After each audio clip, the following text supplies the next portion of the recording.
Welcome back to the game, everyone. When last we left off, our party of intrepid adventurers were leaving or departing the town of Freyhurst, headed toward the community of Morford, which is about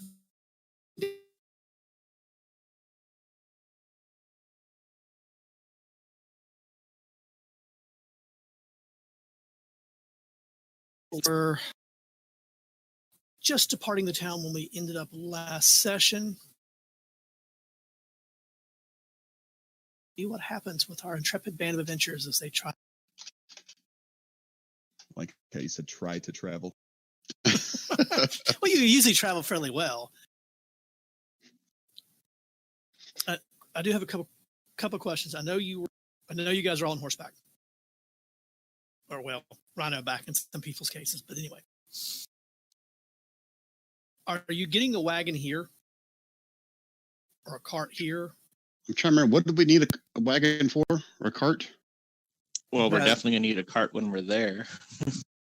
Right. But I mean, between here and Morford, do we really need to get a wagon or a cart? I guess is my question. It just depends on if we think we'd find out if there's a wagon or a cart in Morford. I can't imagine an entire town doesn't have one that we could try to buy off of them. I mean, there's going to be a farmer who has one. Yeah. Yeah.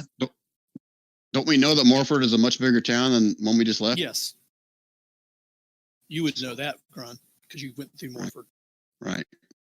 So, I mean, Grun doesn't see a need for a wagon until we absolutely have to have it. That's fine. I just couldn't remember what we decided on that. Yeah. And did anyone buy rations before we left too? Yeah, we have rations. Yeah, I think we went through all that, didn't we? Yeah, you all went through all that and bought supplies and gear and anything you need. Because I think Grun finally said he's going to buy a tent just because he didn't want to sleep under the stars every night when it rained. Yep, I seem to recall that as well. Jason, I didn't pick up rations, so do you mind if I just quickly drop the on. gold price first? Yeah. Perfect. Yeah, add that on, no problem. Of course, you're not with Rogalin's not with them yet, so. Well, Q, I thought you were like the four. I am, but just in case something goes wrong, I like to have a backup. I'm not buying a ton of rations, but enough just in case shit goes south. Bertra is hunting in exchange for Coram reading. She has to bring fresh meat and things like that. That's right, yeah. In order for Coram to read the book. Oh yeah, emotional hostage. Forgot about that. Enough meat for just you or for the party? Well, the point is that's her way to contribute, and this is his way to contribute as well. Wink, wink, nudge. Perfect. Yeah, Grun's really going to start questioning Q's motives here. Q's? Exactly. What? I meant the party. Yeah, never mind. You get it. No, I meant Q's because he's buying rations instead of. Yeah. Origin. Why is he buying rations? Backup. Have a backup just in case. Yep. He forwards. What happens if I break my leg out? We eat you. It's like, what happens if Grun breaks First your off, leg up you don't eat us. Well, my ancestors did. I've changed those ways. Okay. Proficient with cooking utensils, so I got you. Okay. All right, so refresh my memory, Jason. We just left which town? I'm trying to scroll over here where we were. Yeah. I'm like in a bit of Freyhurst. Yep. Queen, right? Oh. Okay, so any part?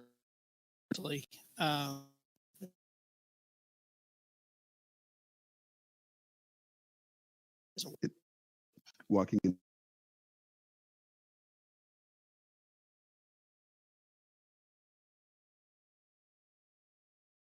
That thing. Grun, you would know.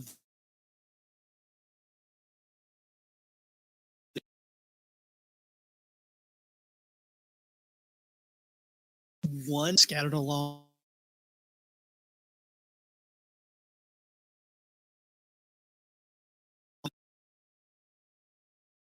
I mean, there's a small community, more not just a small community of houses. How far up the road is it? Okay, so I'll tell everybody. I'm waiting for it. We said, Robin. Tell everybody. Yeah. Go ahead. Yeah, we heard it. We heard it. I'll tell everybody, and then you went robot on us. Oh, you guys didn't hear me say call it the bird boob? Nope. No. Okay.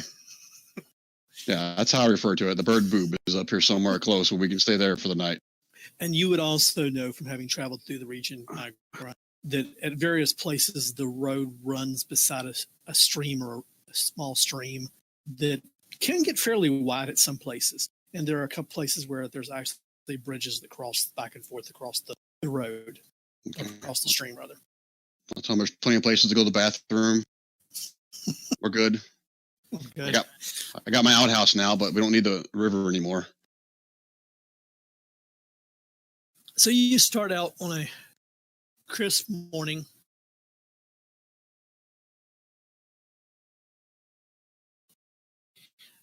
First, traveling toward. It's not a pretty bright blue day, but it's not gray and overcast. One of those days looks like it may rain, but may not kind of day. The day progresses into the evening hours, and you camp. No big deal the first night. Same happens on the second night. On the third day, it starts to rain. It's a nice little sleety kind of rain. The weather is gray and dark, and as it begins to rain, and really truly rain in earnest, Q, who's ranging out slightly ahead of the scouting ahead, whistles back to alert you or alert you however he does so that there are travelers on the road ahead. Let's see. Guys, there's travelers ahead. Whispering to him what he sees. It's like having Dash all over again.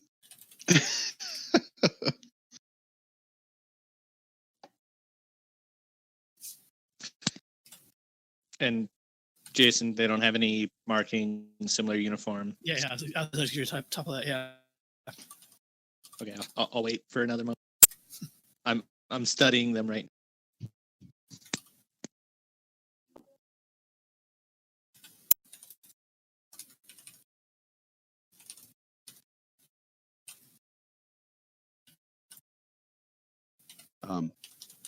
So do we hear him kind of give us warning? Yeah, you all hear the warning.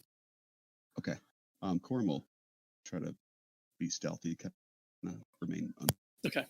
But slowly kind of move up to be close to Q. Okay. Do we have any idea like a number of people are up ahead, or Yes. like 2 or 3, or like 300? Yes, you do. Just look back to the group. I imagine the peasants or the people are far enough away that probably can't hear me if I just call back to the group. Yeah, I'll just say, you're out of your shot. Okay, I'll start writing back to the group and just be like, okay, there's just 4 people up ahead. They look kind kind of poor. They don't seem to be carrying a lot. There's only 4 of them. Just ride past, or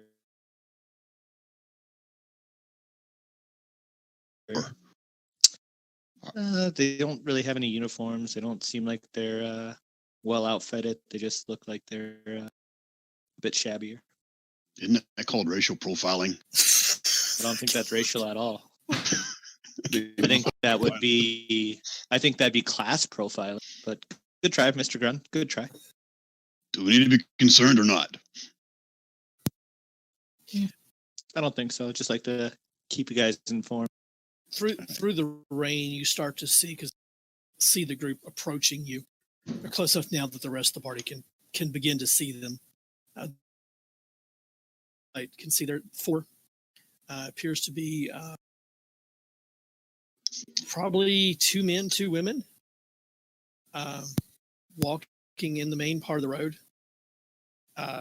As the rain has started to come down a little bit harder and the roads become more of a ditch, you see the whole group kind of like split on either side of the road and get out of the road proper to the dirt, to the grass beside it, to keep from stepping in mud and mud holes and those sort of things. And they slowly approach the group. They look a little bit weary when they spot your group. Human, right? At least from this distance, yes, humanoid. How's that? See, now that sounded more like racial profiling, Grun. It was. Yeah, humanoid. All right. They're human height. They could be elves, could be half elves. Hard to tell at this distance. They're slowly getting closer to they clump back and try to get to the other side of the road, kind of away from you all. As they get closer to you all. Which is kind of the preferred side of the road when passing traveler. Are people on the left or on the right? This in group England, we're in the U.S. Yeah, I was gonna say this group went to the right of the road, mainly because you all were more toward the other side. So a pair of them actually had to cross the road to come to the other side. So how far away are we from Freyhurst then at this point? You're probably 3 days out of Freyhurst. Oh, we've been traveling that long. Okay, Yeah. 3 days. And I know that there's still 2 days travel before we get to Bird Boot, Yes. right? So if no one else will, when Grunt will speak up. But 11 else take a chance if they want to first. If not, okay. Go ahead, Mr. Grun. Said, what are you doing out in the rain? Get under some shelter. You got still 3 days ride. So it's probably what I'm assuming I would know. That's like double probably for them since they're walking. Yeah, at the rate they're going, that's probably double that. Okay. I'll just shout that out to them. Won't add anything else yet. To see if they respond. One of the people in the group raises their head. They, of course, he's got a hat on. He goes, "Well, wet in the woods, wet on the road. Might as well get closer." He'll just sigh, kind of shake his head a little bit. Stupid humans. He'll toss him a couple rations out of his backpack. So just try to keep dry as you can. It's still a long haul for you. I look up and can I tell if the rain's got a break coming or? Give me a nature check. And now that the whole group is closer, give me perception checks from everybody. Nature. That's not exactly my jam. Yeah, no, it's not their Grun, but you are trying to predict the weather there. Okay, from your point of view. Oh, hold on. Now, wouldn't I get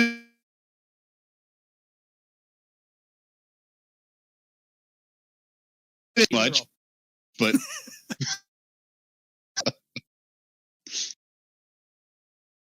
I can't see shit either.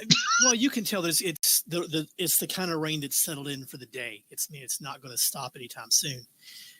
Q, now that you're closer, and Bertrand, now that they're closer. Hello. You notice something. Each one of them has a sack that you would assume that's how they're carrying their goods, not backpacks. They don't appear to have equipped themselves for a long travel, but you can tell by their clothing, by the mud stains around the cuffs of the women's dresses, of the men's trousers, by the amount of dirt and collection of dirt, that A, they have very little money. They are very poor. B, they've been on the road a long time. And C, they look a little bit intimidated and frightened by a group of people carrying this much armor and equipment and weapons. They're not intimidated by our Minotaur and Ogre? That didn't seem to bother them in the least. What do you think, Cor? Of course, it could be that the Minotaur just gave them food. That's true. Who's racial profiling now? The one that says, "Thank you kindly for the food. It has been a long trek." Where are you guys coming from?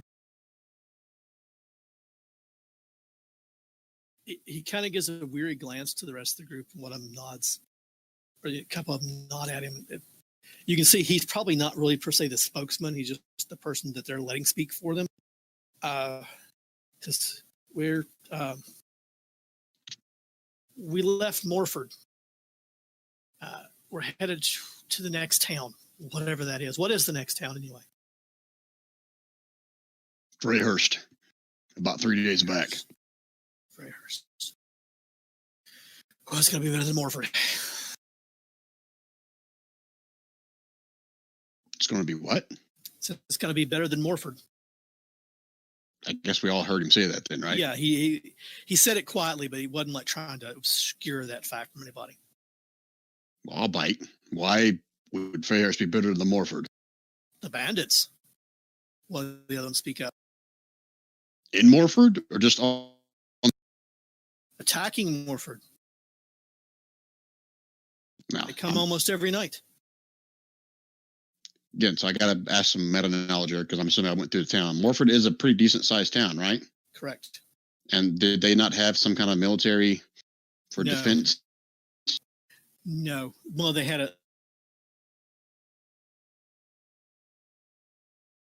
didn't have per se. They would have like their own town militia, maybe, but not like an outpost of a city guard or a Holt guard in Morford. Okay. Anybody else want to ask a question? I got another one. All right. So, go ahead. I was going to ask Jason, do they have any weapons on them at all? No. Well, one or two of them has a belt dagger. All right, I'll ask them. Do you know who's leading these bandits? Where they come from? Of course, you asked me that, and I can't remember the stupid guy's stupid name. Well, it's not important. Don't worry about it. No, they do know, and it is important. I just got to pull it up real quick. Okay, gotta get my notebook out. Write this down. Oh shit, where's my notebook? I'll be right back. 2 seconds. No problem. The one kind of, they all kind of look at you like you're from another world. I guess Saketh. Saketh leads them. Does that name ring a bell with me? No. So I'll ask him to elaborate on who exactly Saketh is, where they're from, and why are they attacking the town if they know. Actually, wasn't Mr. Grun, or actually Jason first, wasn't Saketh the guy that we saw in one of the letters that somebody was claiming to be, I'm trying to pull it up right now. I could have sworn something said that they were Saketh. They were calling themselves Saketh. They were born. Was that the lizard men? Yeah. I'm going off memory. So, I can't find my freaking notebook. Dash's letter, he has a note saying, on your screen. Locally, the tower is known as Patron's Beacon. I do warn you, the lizard men in the area treat the tower as God. I swear I just saw Saketh in here when I was scrolling through. Yeah, it's here. It's they're items located in the tomb of Saketh. Katha. See, I knew I had seen that name. So, in character, Q will be like, Saketh, isn't there a tomb around there for him? Not a tomb. Ron, you got something in your voice or in your throat. Oh, sorry. What was that? It's not a tumor. No, never mind. That's just a stupid dad joke. Well, we can't all get to the choppas. Fuck, I have lost my fucking note. Okay. So if you ask that question of the group, because I don't know about a tomb. I just know he's the one that is in charge of the lizards. So it's lizard bandits. Well, some of them are. Not all of them.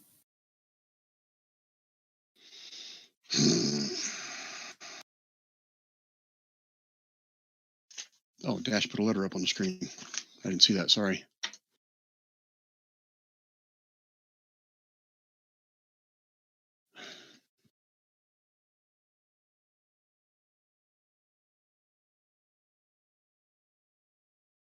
So they nod politely and continue moving on whenever there's a bit of a wane in your conversation. I would have asked them how long ago they left Morford. Just to get an idea how long it's been going on. Yeah. Hold on.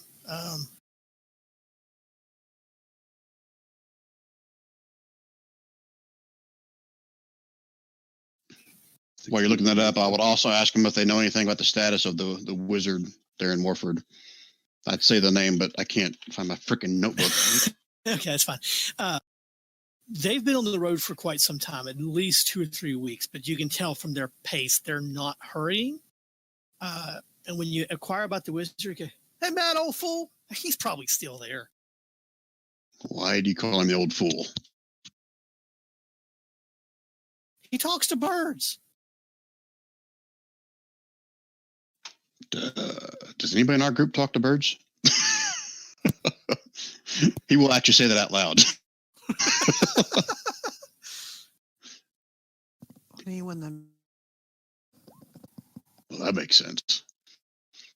So, okay. But was he part of this bandit attack? Was he trying to fend them off? Was he doing anything? Old Demetrius? Nah, he ain't part of the band. So he's been trying to help the city. He's not much in the way of the kind of arts that fight, but he uses his spells to put out fires and things like that. He is pretty old. So the bandits don't have control of the town. They just keep raiding it, right? Yeah. Shit. All right. Anything useful I can glean by, I don't know, investigation, intimidation, whatever. I don't want to intimidate because I want to be nice. Okay. Give me a. There's one. It's one of the ladies. They've all been kind of talking back and forth, filling you in and answering questions. She goes, "Well, there's the beast." The beast. Yeah. What do you mean by the beast? It comes at night. Is it part of the bandits or something else? I don't know. Then how could you tell me about the beast if you don't know? Well, I know about the beast, but we don't know if it works for the bandits. But it's been attacking the town as well? It comes into town, yeah. What's it look like? Big. Flies. So like a dragon? Well, I never saw it. I just heard. You tell me it's big, you tell me it about flies, but you haven't seen it. I'm going to do an insight. Okay. It's just what people... She's scared of this beast. You're probably getting second or third hand information about the beast, not something she directly witnessed herself. It's like Monty Python skit. It's big. It flies. It's a beast like, yeah. Where is it? Have you seen it? No. I don't fly yet. All right, so the beast, there's some bandits attacking it, but you don't know if they're working together. The beast comes at night, it flies. Beast. He'll look at the other three in the group. Any of you guys have anything to add? Well, about the beast, says one of them. What she's saying is mostly right. At least that's what I heard, but I've never seen it.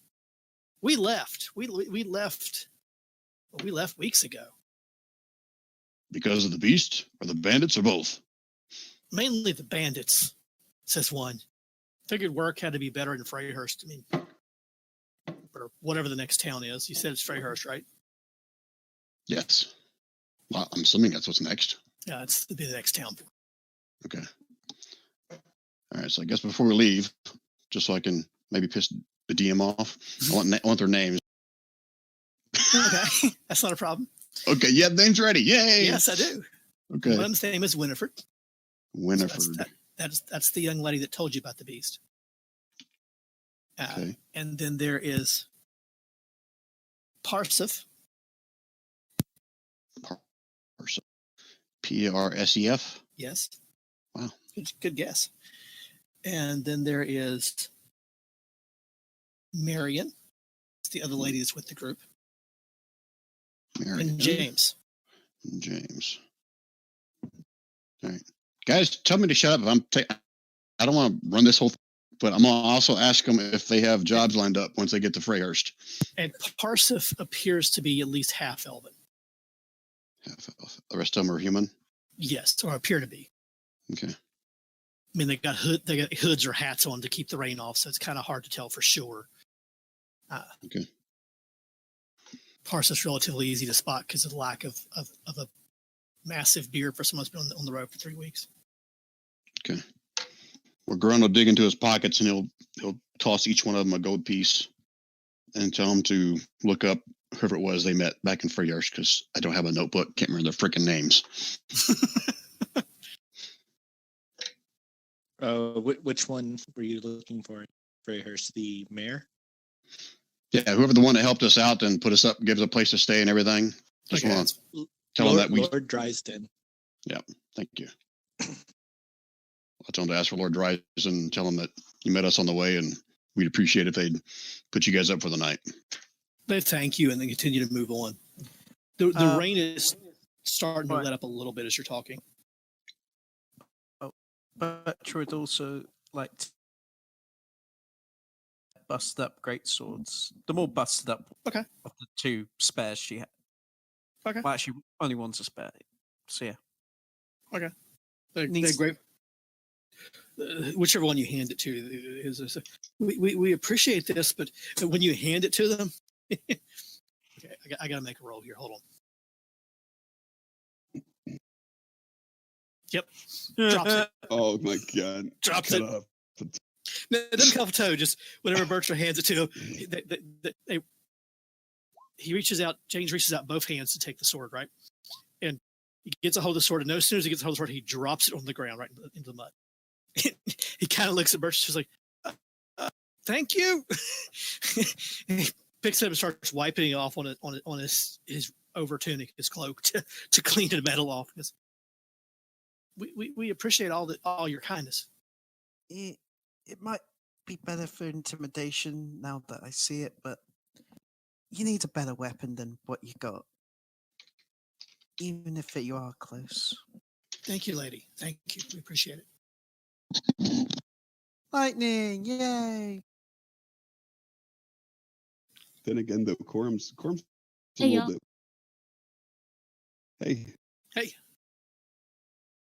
So we didn't think they were hostile because they weren't carrying around a giant great sword coming at us down the road. Maybe this isn't going to work well for them. Well, the road's clear at least from this point to here. At least you didn't see anything. Unless there was goblins who are afraid to attack us because we're now 4 people dragging a great sword. Either way, I don't think the great sword's going to hurt him or help. They can sell it if Yeah, I agree. I think it came from a good place. Yeah, and the parties have done. They've moved. Started moving on down the road.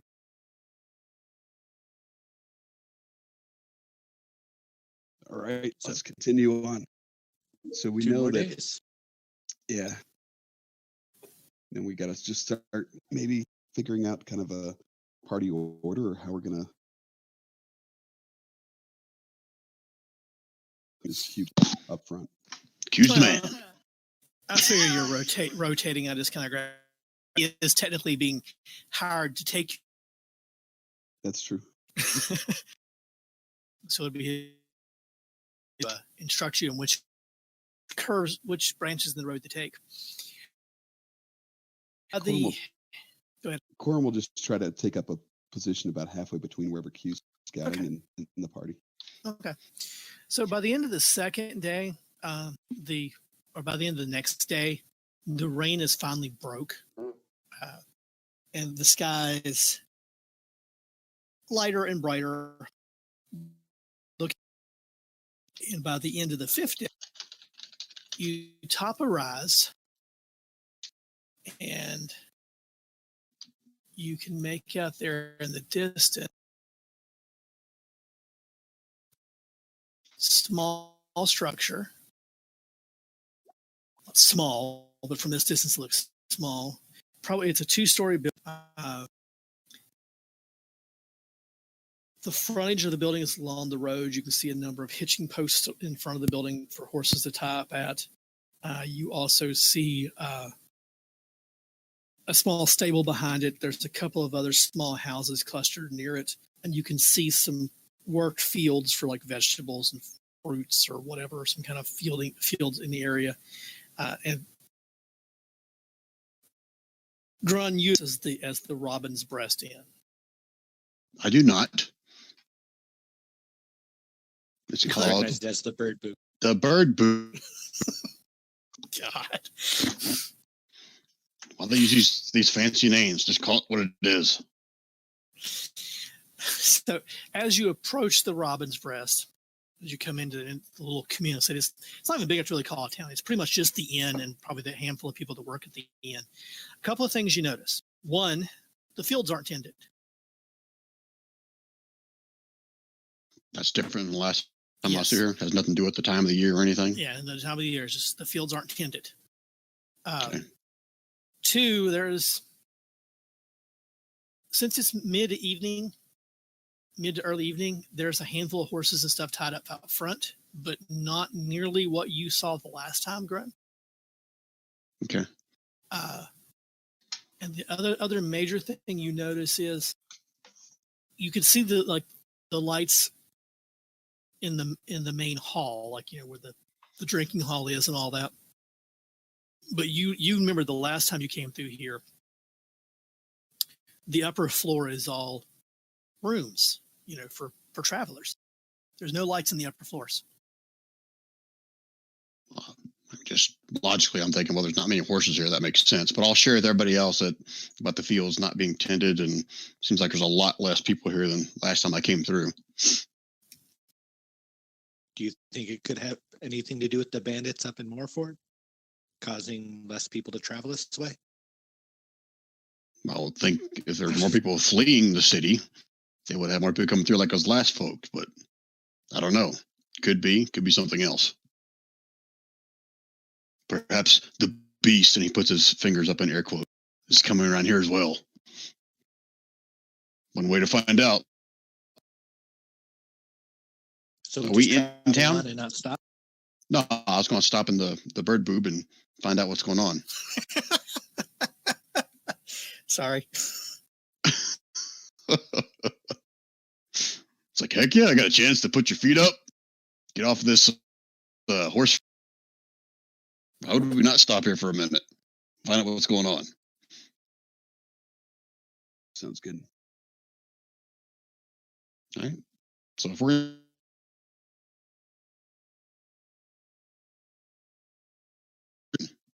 go inside,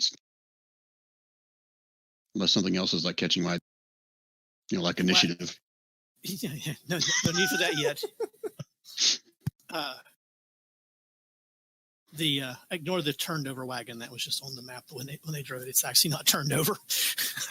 More goblins. Oh, no. I caught the map for this.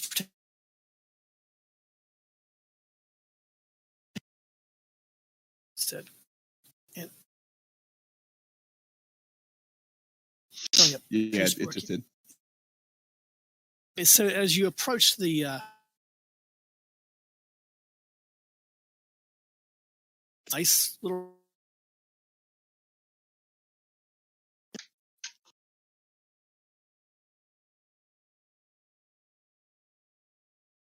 and you can see the front places where you can tie your own.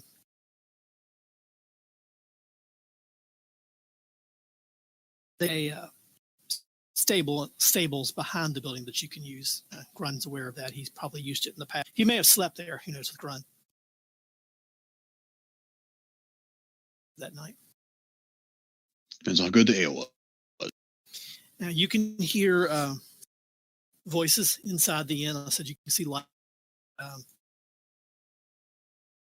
The inn. It's just like all the visitors' rooms and that sort of thing are empty, or appear to be empty from your perspective at this point.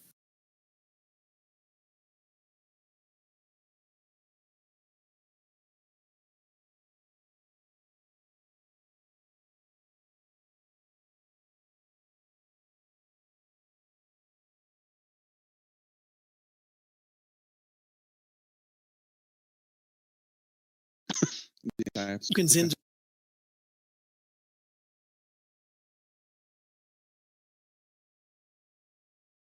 Anybody else time? As the bartender,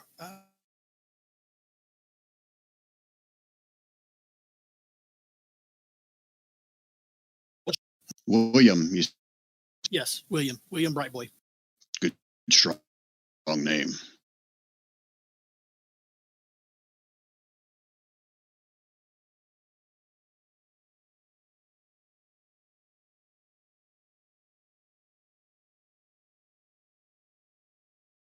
I remember There's that. a pure farmers getting cases.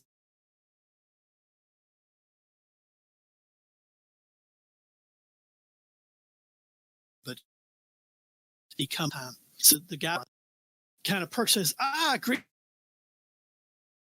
pleasure. As you continue to look around the room, nothing major, but fireplace is a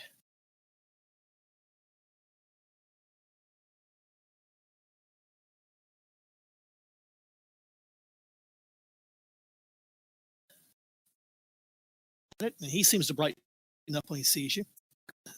Their plate armor. Plate armor.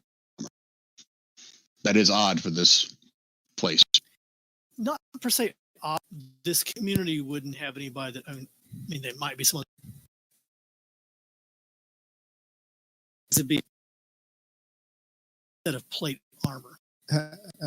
Half plate off. Yes, half plate. So William says, so what be your pleasures? As the two of you walk up to the bar there. I'll take some. Or are you talking to Bertra and Coram? Well, actually, he's talking to all of you as a group because you're the only ones by his bar. corner bar, perfect spot, man. We got lucky. I guess Grant's gonna pull out his magic chilled. So William pulls out a bottle of wine and dusts the top off a little bit, pops the cork, pours it, slides in front of Q. No. Oh, from Q. Okay. Q. Mr. Gunn, am I allowed to drink wine or? So as Gunn starts spinning, goes, are you going to be a problem this time too? You got ale, right? Well, yeah. Then there's no problem. Hell, it is. So he reaches down, reaches in his mouth, has another hand, pours it, flips around behind him, grabs the cask, starts pouring the ale and slides his mug of ale in front of you. He goes, you lady, points at Bertra. I'm going to let you think of that for a second and let you come up with the right answer yourself. And you better come up with it quickly. He kind of steps back. He kind of looks back and says, no, what do you want to drink, lady? Oh, What have you got? Got ale, got wine, got mead. Here. Not much left of it. I'll have a line of all of them. You see kind of a sparkle in his eyes. He goes, well, it's going to be a good night tonight. And he starts making your drinks. And he looks at Corn and goes, and what about you, Dandy? Oh, wine for this dandy, sir. Just do me a favor. Don't sing with the other one over by the fireplace. He's annoying enough as it is. Grun laughs loudly. So he starts fixing drinks. And as he's doing that, and we'll get to you in a second there, like I see you taking a shine to Rogalin. A gentleman comes down to you. It was one standing by the bar. He has the lute kind of slung across his back. And he kind of wedges his way between Bertra and Q. He's wearing a bright yellow shirt, red vest. He goes, my name's Pluck. How about a song? And when he says that, you hear a collective groan from the rest of the patrons in the bar. Did Grun hear him last time he was here? No, he wasn't here the last time you were here. Okay. I'm gonna say Roglin's gonna be here for a while, and he's just gonna pipe up and say, "You pluck another, and I'll pluck your insides." He looks over at him and just goes, "Yeah. What about a song?" I'm sorry, Mr. Pluck. We already have our local song singer. Oh, If you'd like to go compare notes with him, he could probably use some tips. He kind of brightens at that, and he finds his way around Bertrand and comes over to the other side. Goes, so you're a bar. Corum gives Q the stink eye. Yeah. For a second, cut to the corner. What's going on in the corner? Lightning, as you've approached this person in the corner, he's sitting back. He has no weapon, at least none visible. He is wearing half plate. He is wearing a cloak that the edges of the cloak are embroidered with a interlacing knot.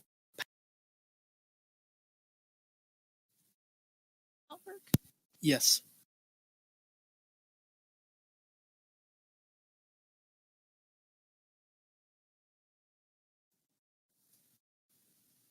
So, you're on your way to Morford.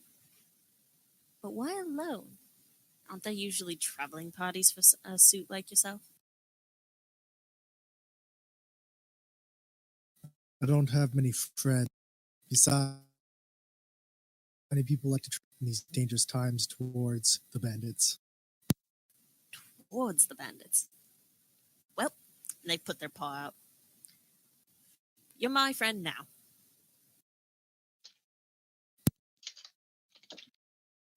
Just side note. What? You're a what race? Tabaxi. Tabaxi. Not human, not elf. I'm cool with that. Okay, so Rugland's Really? not be An super, elf hater. not be super into it, but he'll at least slap hands with you, I guess. Less handshake, more paw slap. As you're closer now, Lighting, you notice that the gentleman is more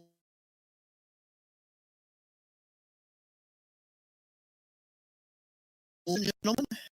He's more orc. Is that the term?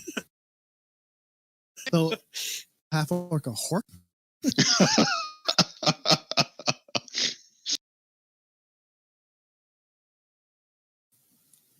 Well, seeing how you might. No. Oh, sorry, not you. The kid's going down the stairs with the big toy. You, the rest. For instance, there's this quorum, kind of point over there where the bards are. One downing an entire. Bertrand's really. Yeah, Bertrand is actually is. Your practice eye picks out quickly that Bertrand, like you, is what we would consider a half breed or a half race. It appears that Bertrand's other half is probably, or the more prominent half is probably Ogre. So the one person he's actually going to have to look up to. Yeah, Bertram. Yeah, that's a big friend of yours. Yeah, she's the best. Such a softie. And then on the other side of her, I'm not sure if you can see, is Q. He can't see Q. Q is completely like, maybe if a hand came out and waved, he'd see that, but he can't see. Q, poke your head around Bertram and wave hello. We have a new friend. Q will slightly look back and realize that I don't know if I can lean far enough back to get behind Bertram, but I'll wave and just be like, would you care to join us? Raglan's going to look slightly uncomfortable, but it beats sitting in the corner and watching the local farmer like talk. Yeah, as you let me switch over to Grun. Grun, you're doing something with the farmers, correct? Yeah, I was going to saunter over there, greet them if I recognize any of what's going on with the fields and why is the town so empty? Well, more empty than normal. You do recognize a few faces from your last visit. Well, the weather's been kind of crappy the last few days, and we haven't worked the fields, but mainly, well, we're leaving. You're leaving? Why? Not safe. Bandits. Getting bad. We just saw some peasants, was it 2 days back? Yeah. Okay. Just said that they had bandits in Morford, not here. Or did they say it was here? They haven't got this close. You know the type. Just a matter of time. Is it the same lizard folk bandits that we heard about? That's what we're hearing tell of. Figure we might get out while the getting out's good. Bright Boy, he's convinced us to stay a little bit longer. Bright Boy? Who's Bright Boy? That's the owner of the tavern. Oh, that's right. Yeah, William. Yeah, I call him Willie. Little Willie. That's his name, yeah. Little Willie. Oh, gosh. Okay. Little Willie's talk you into staying, huh? Just so he can make money, I guess, right? Well, he pays us. You all pay him. Everybody gets paid. So, have you heard the numbers? How many bandits there are? One of the women across the table, a note is her name. And I said, you met her before when you were in town. She goes, look, rumor has it Morford. Really? Must be quite a bandit clan then. If something can take out Morford, a little place like this ain't going to stop them. What makes you think they're coming this way? Well, let's see. They can either go from here or go from Morford here, or they can go toward Beach Castle. Well, that won't be good. Now, which is better armed, here or Beach Castle? And you know that answer is Beach Castle. Has anyone else heard of this? Anyone else helping out Morford that you know of? We heard that the Duke is sending soldiers to Morford to help, but it's more rumor than anything. Says I know. That's Hardy, another one of the guys at the table. Do I know who the Duke is? Or am I just missing that? The Duke could be the lord over the hold that is that region. The region of Morford or the region where we're in now? The region around both. Morford. Yeah, well, kind of region around. You're almost like right on the line of two regions. Hold on a second. I'm drawing a blank on the name of the region. That's okay. Guntar Stronghold control areas. However, the region that you're in, the White Sea region, so I can get the political map up. There we go. There we go. Osters to Wivenhope? Close. Guntar Stronghold controls what's called Jungle Hold, which is most of the jungles around this area where you control it. And then it controls right up to the edges of the jungles. Much the Dragon Fangs area, the cities on there, and the big capital of it is Wyvern Hold itself, where you guys travel through. Wyvern Hold region, you're saying, right, not the town. Okay. Yeah, Wyvern Hold, not Wyvern. Oh, sorry, that's why. Now, you came from and part of Beach Hold, and Beach Hold, of course, the main city capital area is Beach Castle, and on the road from where you're at to the border, you're probably maybe 8-10 days from the border of Beach Hold. Okay. Morford sits in kind of the corner of it. The next major town from there would be Freymere, which is a town you pass through on the way here. And then they would either have to go toward Wendell or toward Beach Castle. So the Duke sets in Beach Hold, or Beach Castle, your hometown. So that's the one that's supposedly sending reinforcements then? Correct, because he's the lord of the region. Okay. All right. So I guess one last question I'll ask them: did they know if the bandits are on foot, or are they also? One says, well, they haven't really heard much other than that they're large, they're fairly well organized, and they're pretty vicious. So for what this couple conversations, around the table, and you kind of glean as they're talking, because they start arguing back and forth about what they've heard. You can tell you're getting a lot of secondhand knowledge. Okay. But basically, it boils down to then saying, looks like mainly they're probably all on foot, and they seem to be a large mix of human or humanoid and lizard men or lizard folk. Okay. Okay, let's switch back to the group around the bar. As Roglin and Lightning approaches the bar, Bright Boy takes a look at Corum and Pluck as they discuss the merits of local songs and legends. Bright Boy is the bartender, right? Right. Correct. And meanwhile, Bertra has ignored and started playing. What's Bertra started doing? She's been playing. Sorry, go ahead, Bertra. She's been playing her viola.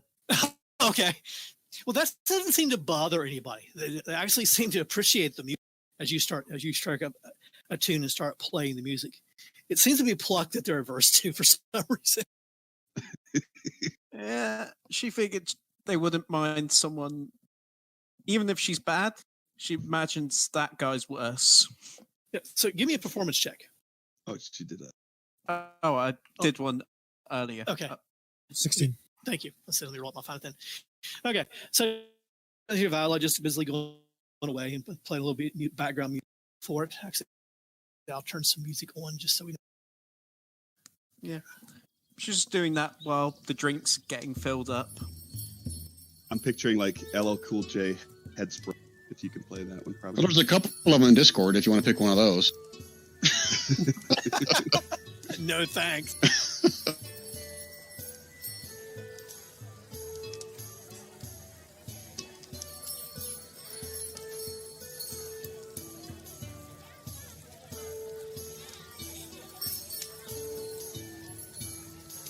Well, Horse, but I want to stuff in the back.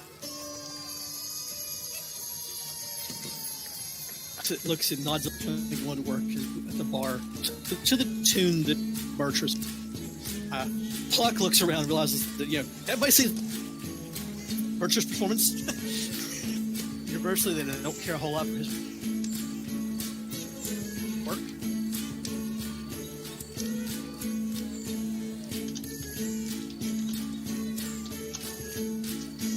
So what's going on at the bar?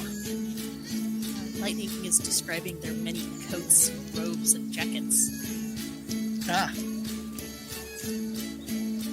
This one I stole from a dead noble. This one I took off a skeleton priest. These two I had originally when I was still a cleric. The silver. But that's beside the point. This one I recently got, actually. It didn't look like it. It's Is that the cultist room? I was like, sure. He's still processing the part where he's like got off a cleric. No, I am a cleric. Oh, that steals. Yeah. Among other Nice, things. All right. Robin's gonna take another. Sure. So I don't see any other. You is the first party I've run into that's also heading up this way. What brings you to these lonely parts? Which one of us is carrying the letter?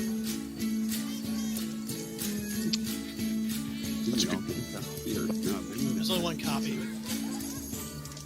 I really don't know who to be. As far as concerned, you could be carrot lighting. I mean, Quorum could have, yeah. I assume Quorum will have- Quorum. Okay. Quorum will kind of share that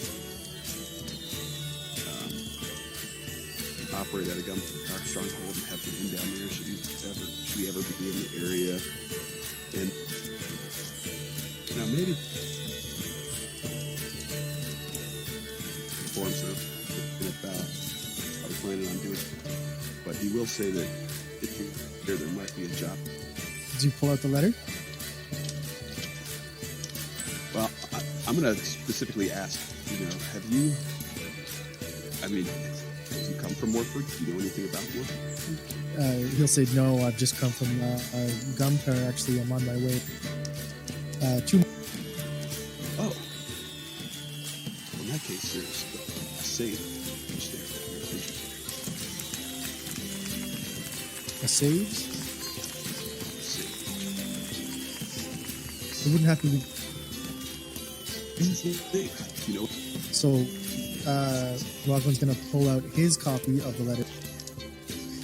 So Roglin pulls out almost a handwritten, but almost identical copy of the note that you received from the crows.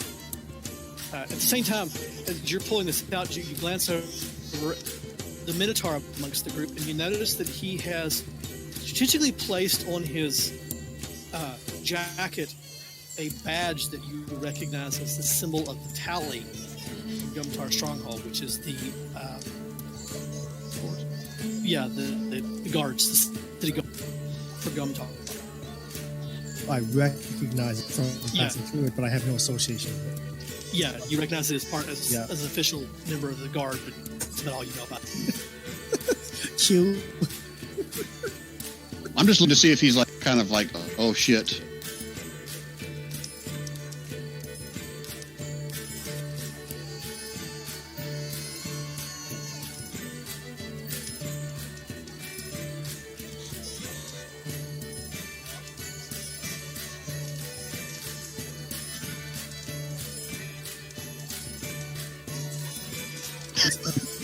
On the way here. it's quite possible. Well, it sounds like we're both going to see the same man about the same thing. Maybe we should travel together. Might make your travels a little bit easier. Who's saying that? Forum the what? The bar. The base? Oh, the elf bard. Yeah, he's gonna be slightly disinterested in the 20 years.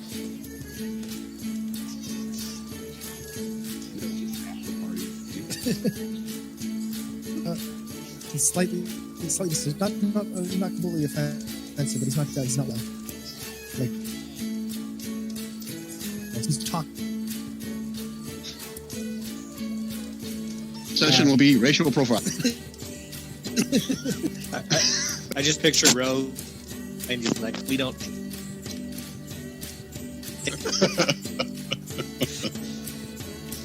Well, you're free to travel by yourself. I'll come with you, but don't expect me to be your maid or your. No, we have actual rules. And a run. Andrew, you cannot attack you. So Spock's been listening in the whole conversation. So is Bright Boy for that matter. But Bright Boy's a taverner. I mean, he hears a lot of conversations around him. But Pluck, you're going to Morford. We are. Well, then.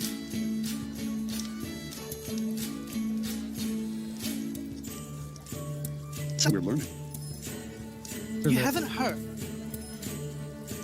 You haven't heard. Bits and pieces. You haven't heard the Ballad of Saketh. Oh, please don't let. Little Willie, do we? Willie gives Pluck a nasty look, but Pluck seems totally oblivious to it. He pulls his lute around and starts playing. He actually plays fairly well. And then he starts singing. I'm like, to sing this. Aw, come on, Jason. Holy shit. Yeah, now you see why I'm not going to try. I'm not going to bring up my screen. I will read it to you. But... So, the Ballad of Saketh. Saketh once was a great lizard king, said to have power stored in a ring. O'er the swampland and plain lands his dominion they spread. His very name filled all creatures with dread. To build his great tomb in the midst of the marsh, many men died in slavery most harsh. His minions took all of our beasts for his altar. Not a day of his not for a day his bloody thirst faltered. Then there arose the great Count of Eor, the greatest of heroes in those days of yore. He slew Saketh in the battle of Morford. The lizard men carried their slaughtered chief home, and now he awaited in the cold sleep of death. His days of awakening, his first newborn breath, rode deep in the ground his followers closed him. He'll come back for vengeance on those who oppose him.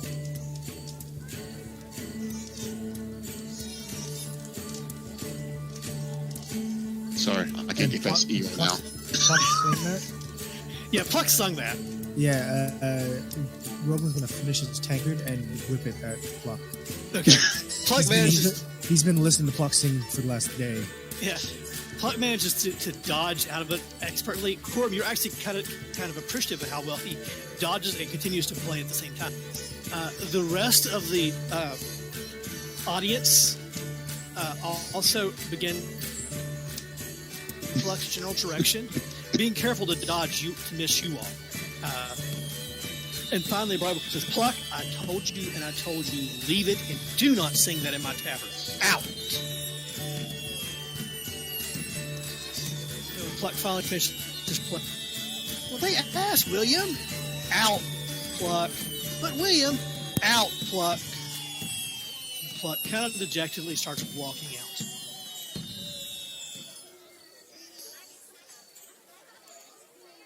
Finally exits the tavern.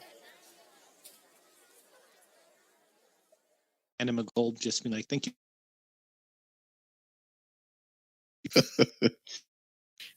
And Q won't mean it sarcastically, but I'm sure he's going to take it that way.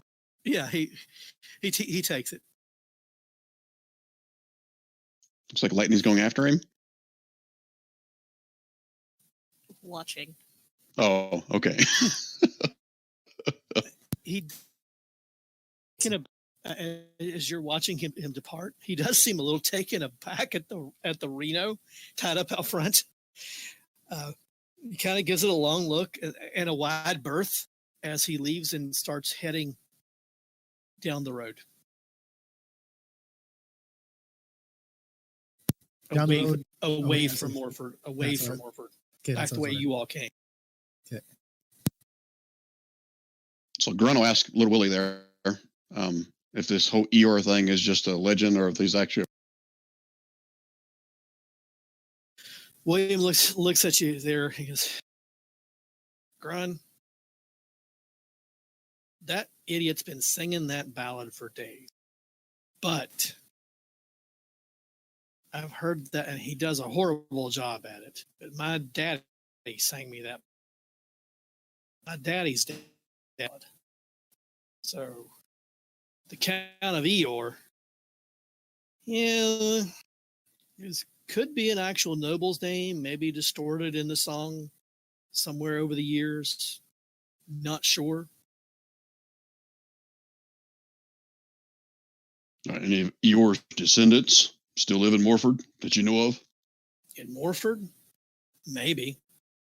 There is a family up there by the name of Orr.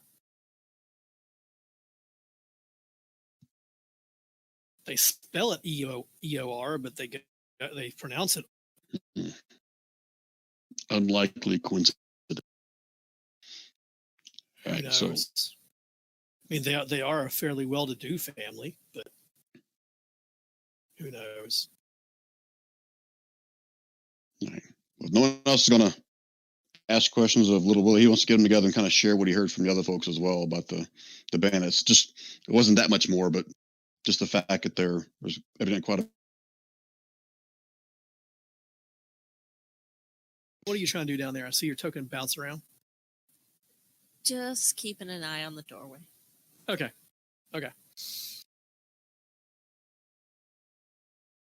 So, go ahead, Bertram. Shall we get some rooms? I know it's not likely, but we should get the rooms just in case someone else gets here. Don't want to miss out. However unlikely that is. Willie, you got some rooms for us? Yeah, I can get you some rooms. How many you need? How many you need, Grun? Well, And I you need one. you are paying this time, right? What are you talking about, Little Willie? He just kind of gives you a grin. Yeah, how many you need, Grun? Well, I need one. Okay. Ask them if That's a How lot of many you. rooms do you have, sir? Oh, I have 5 or 6 upstairs. Gorm wants a room. Roglin's already got his own room. Right. I mean, there's easy enough for you all to get individual rooms if you want. As long as I have one with a window. Roglin has a corner quote because he was here first, but the rest of them are all available. Almost all of them have windows. Because those rooms will be a silver piece for the night. Very well. Gorm pays some silver. So is it evening or is it like middle of the day or what time of day is it? It was early evening whenever you crested the ridge, so it's probably mid-evening by now. I mean, you could make the night of it and stay here and stay in at least a dry place tonight. I mean, it's not raining outside, but it's still... Okay. Bertram will get a room and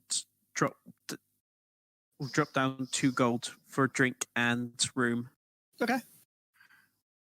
So before everybody goes to bed, Grunt wants to get together with a group and kind of just discuss about their approach to Morford with this impending danger of this bandit horde.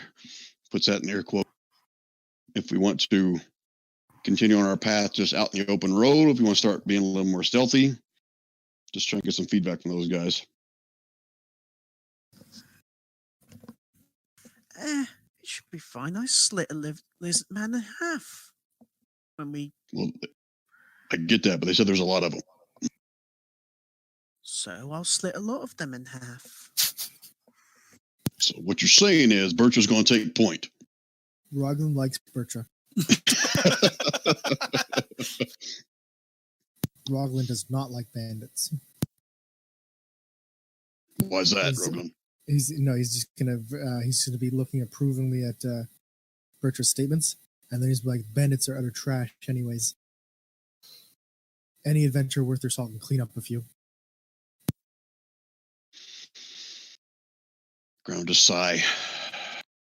All right. And any smart adventurer would go in with a plan instead of just going in there and getting slaughtered. Gorm will Gorm speak sigh up again. and say that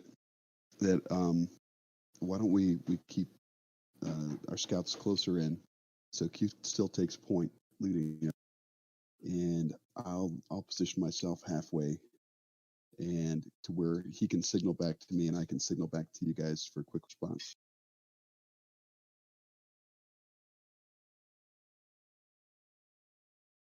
Grun shrugs indifferently. So, Roglin, as you look around the group, as you guys are all kind of sitting here talking, you take in the state of their has already shared number of coats, but serviceable armor and equipment. Grun is also. This is a group of adventurers, as a loose term, or a party of people that know how to handle themselves in a fight, and have probably done so more than once. But you can also tell from their camaraderie and the way they talk with each other that they've probably been together for a while now. All right. But,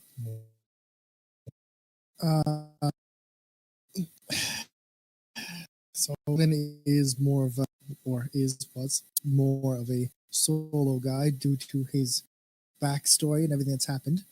But he's made contacts in different cities throughout his travels and just done all. So he's not a stranger to working with it. He just doesn't have his own, because he's always moving, following that urge.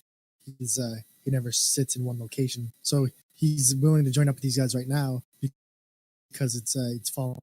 But if they diverge in the future, then he'll probably just leave. Is he brandishing any kind of weapons? He has no weapons on him visible. Okay, so Grun's just going to ask him point blank. So you don't got weapons? Are you a magic dude? Ruglin's just gonna smile and say something like that. Come on, you're traveling with us. Here's what I use. He pulls his axe out and slams it on the countertop. Since we're not in initiative, can I just do this as one thing? Yeah, go ahead. Yeah.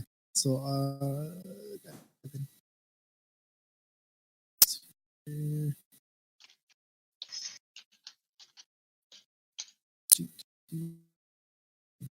sorry.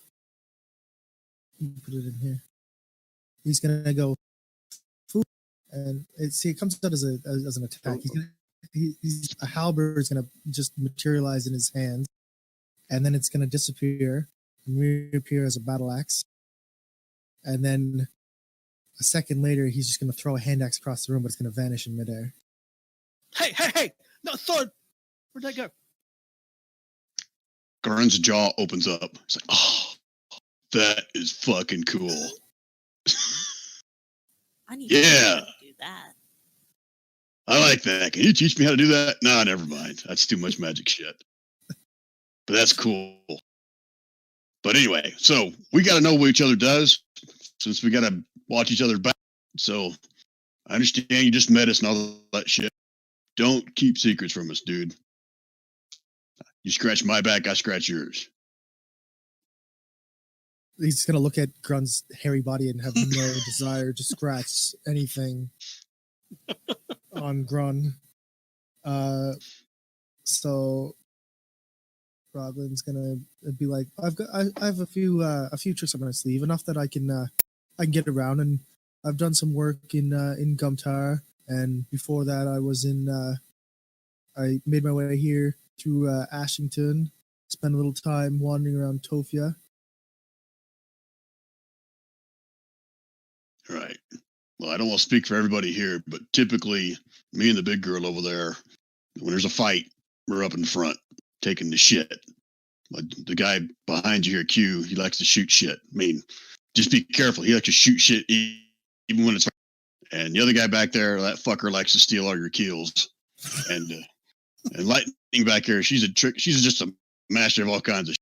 She can disappear. She can run away.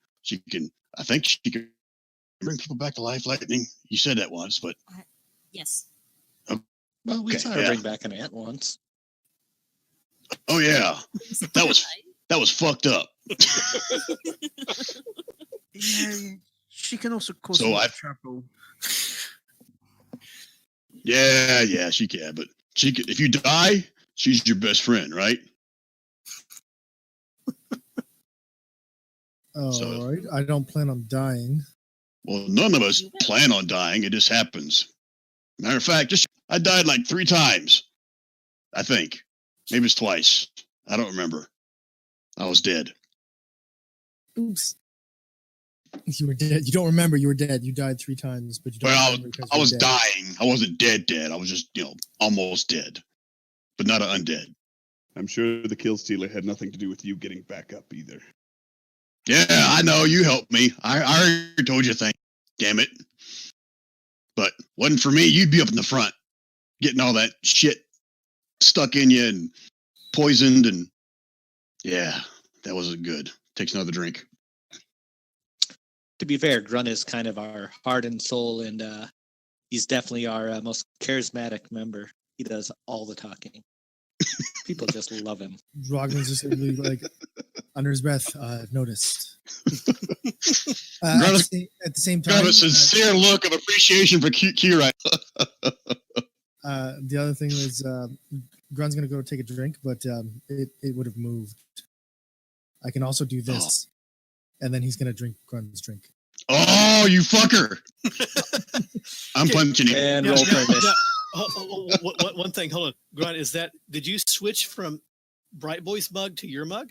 Yes, I did. Okay, so whenever you tip the drink up and start drinking, Roglin, yeah, you give me a Constitution check. Con check here.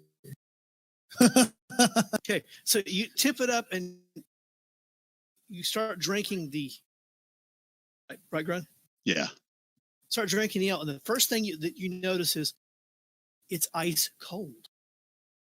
He's gonna slam it back down in front of Grunt and go, "Whew, that's a good drink." And I'm gonna punch him. Give me an unarmed strike. A strength check? Just give me one of your attacks off one of your weapons. It doesn't matter which one. See if you connect. So I'm mount to. Oh, just an attack. Yeah, give me an attack. A goring horn. Yeah, that would probably make most sense. Yeah. I have that. Okay. Oh, fuck you! Oh, fuck so you, Roglin! So did you headbutt him or did you punch him? That's my horns. Okay. So as you slam them, you look up you glance up just in time to see Grun's head come down at you and smack you in the forehead. And you take 7 points of damage from that. That sucks. So you critted on the hit, but not on the thing. Yeah, that's what I was wondering. What tells not either. That's I moused over that. It doesn't seem to. Yeah. It also isn't rolling anything. It just is only adding his strength and. Yeah, I see that. We'll have to figure out what's going on with that. Mm-hmm. Hit that again, Grun. The same attack? Yeah, hammering horns, yeah. I get to hit him a second time? Awesome. No, you don't get to hit him a second time. It's almost as good. Yeah, no, it's not rolling. It's just not rolling your damage. There's a constant. I don't know where that's coming from. So it's just getting your strength and then probably adding your rage damage. Yeah. Assuming that you're raging. Yeah, let's figure out what's going with that later. Okay, but Grun slams you in the forehead. You stumble back. Can you make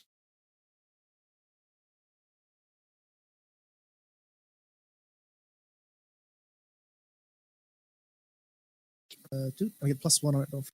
Okay. So you honestly stumble for a second, but manage to catch your second. As Grunt has head-butted you. Rule number 1: you don't take my. He's gonna. Rogan spits out little blood. Goes. You know what? It was worth it. His mug back and sends it back on the counter. Right.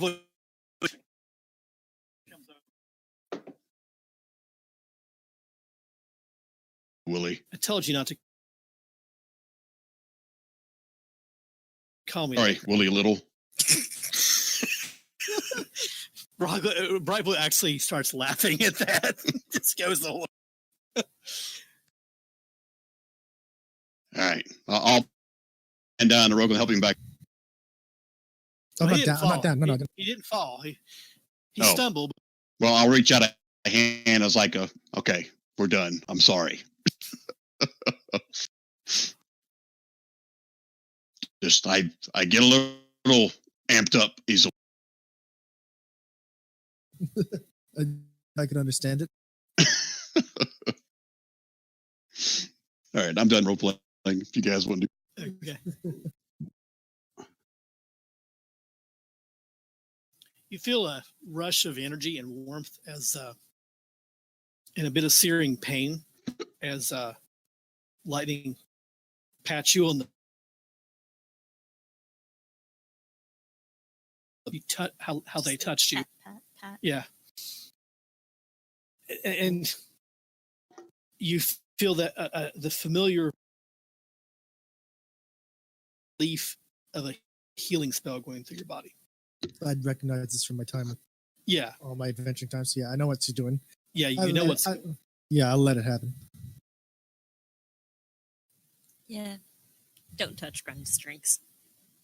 You're lucky it was only a headbutt instead of the axe.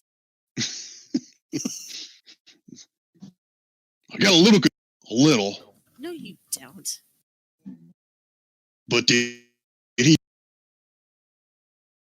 You just cut out there. Yeah, you cut out us, Brian. I said, but did he die? To be fair, you could have poked out his eye. Oh, yeah, I guess you're right. I'm sorry, Ro. Just don't take my... So the eating passes in drinking and storytelling and various other things. The locals move out. It doesn't take them. They're there long enough for basically dinner. And then they slowly slide out. The eating becomes pretty much you're the only ones in the inn throughout the evening. Bright Boy does show you how to get to your rooms. It's just a set of stairs in the back and up to your rooms. The rooms aren't much to talk about. They're pretty much a long, narrow room with a bed along one side with a passable mattress and a nightstand, chamber pot, that sort of thing. Barely any fleas. Yeah, it's actually a little bit better than that. I mean, he does change the mattresses fairly often, but it's about what you'd expect for a roadside tavern and inn. And that'll bring us to the next morning. Are you planning to stay at the Robin's Breast Inn, or are you going to travel on? Roglin had originally just been waiting for the rain to let up, which was why he was there. So I've cleared and take. Typical morning. Still overcast, but it's not raining now. Guess we're making our way, right? With Q and sneak up front, whatever. That's what you all indicated. You just moved us really far there, Jason. Yeah, I didn't. Got our wyverns, finally. Did you guys know that the bedroom had a teleport spell on it? All rooms just teleport to Wild L. You suddenly get to Wild L, no problem. Okay, so the next 2 or 3 days, as you're traveling with this group, Roglin, you notice the discipline amongst them as far as being weary of what's going on the road, that sort of thing. The weather goes through typical cycles, pretty much it's standard for the next 3 or 4 days. About the 4th or 5th day, it starts raining again. So you're about 4 days out of the inn? The inn, the Robin's Breast Inn. It's still 12 days out from Morford. Right. Whenever, and for the last day or so, there's been a stream that's kind of been beside the road. And the stream, it's wide and broad. It's not hugely deep for the most part, but places are kind of deep. However, in the last half a day or so, it's been getting slowly deeper. And then the road takes a swing because of the way the terrain is, and the road is forced to cross. At the crossing point, someone somewhere at some time has built a rather nice bridge. Maps.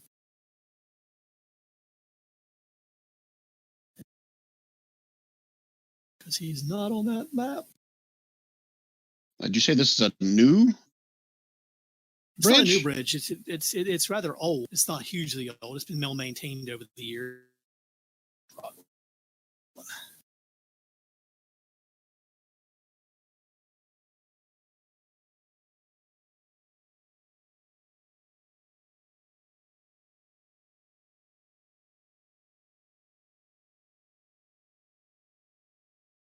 Okay.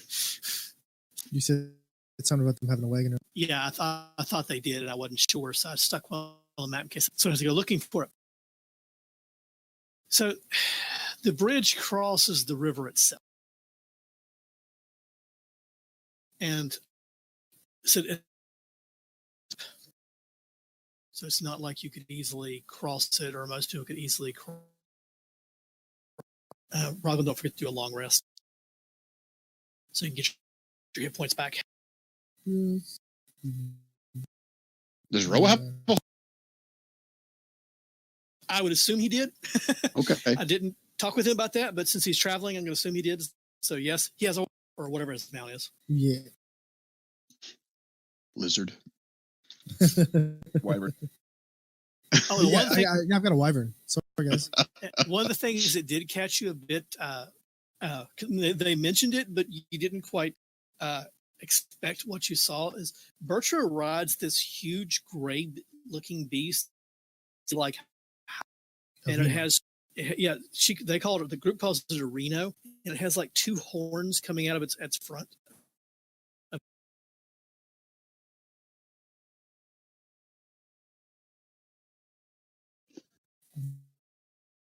The last 3 days when I noticed that and found out what it was. Yeah, well, they said they call it a rhino. Would I have seen one in my potential travels? Probably. Well, we're going to do this. Make a history check. +1.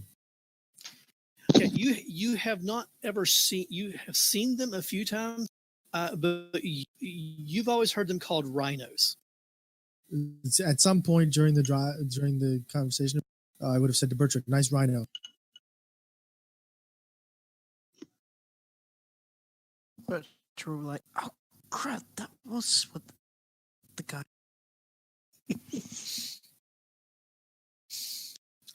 So you come to the bridge, and the bridge about 20, 30 foot across, or wide enough for a wagon or cart to cross it easily, and you have to cross the river. How bridge? What's your marching order?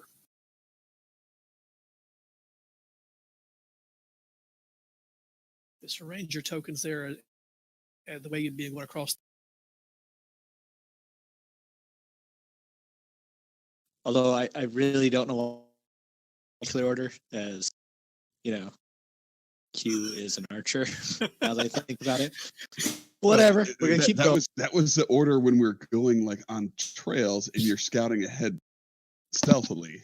Okay, that's true. So you can adjust it. Now that we're I'll have as Oscar flying around and just keep an eye on the bridge and have not having that angle. I can adjust.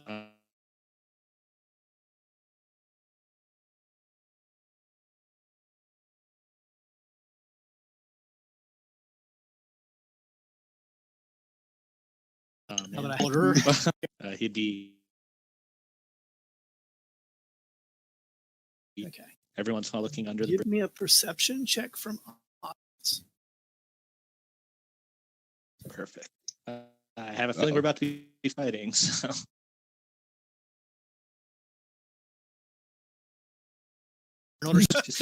Just the theory I'm working on. It's about to be a very role play intensive get the turnover up so we know who gets to talk first. Perfect. That wasn't a great shot. He'll just keep looping around, and if he sees anything that looks threatening, he'll give a very particular squeak. Go ahead and roll initiative for me, so I can get you guys in there. Combat system in the go. Ooh, 4, look at that. And Rand got a 23. He got outshined by the. I say I do not see. Initiative doesn't show up on my little tabby thing up here. So No, this works out good because it's kind of in the order that we are. Okay.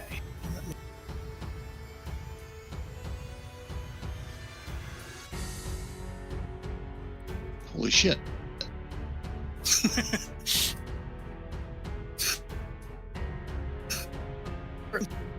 uh, uh,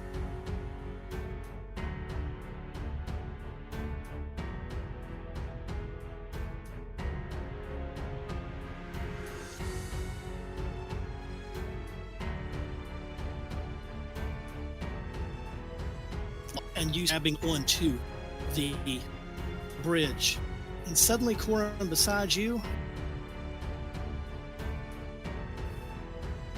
Got it. and he takes a heavy club and swings at you and misses.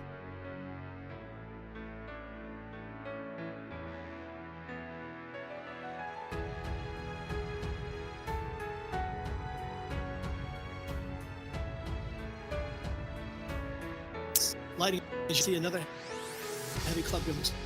Ooh.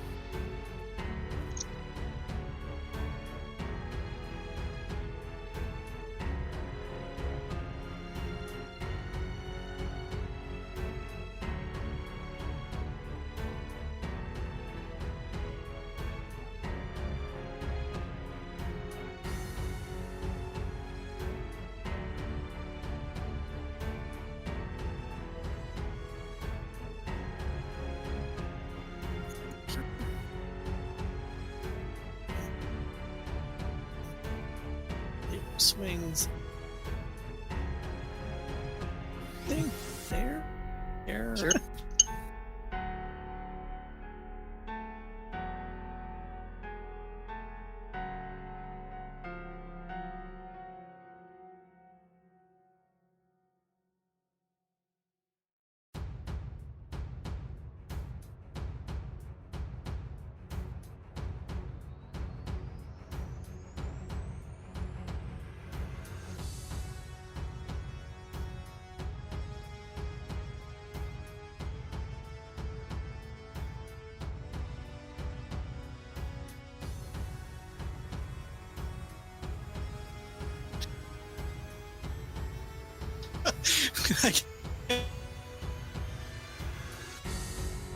Your brain. Oh, 3 dismember. swing. Oh, That misses. oh, this guy.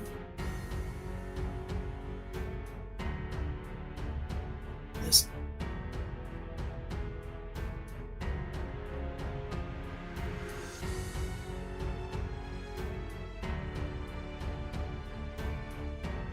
Okay, so But It's not sorted. portrait. Yeah, that's a good round. And I.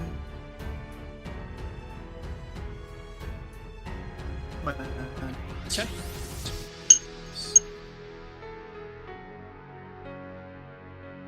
Oh, sling hit him hard.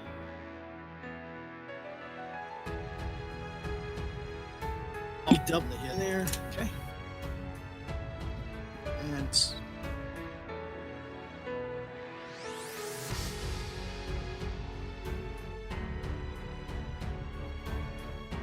just Right. and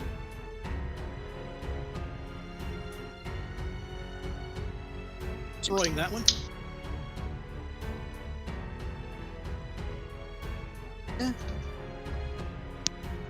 shoving lightning behind me, and I will swing with my offhand against that lizard man over.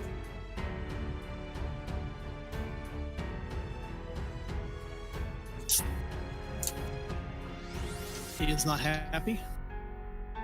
And I'm going to action surge Okay.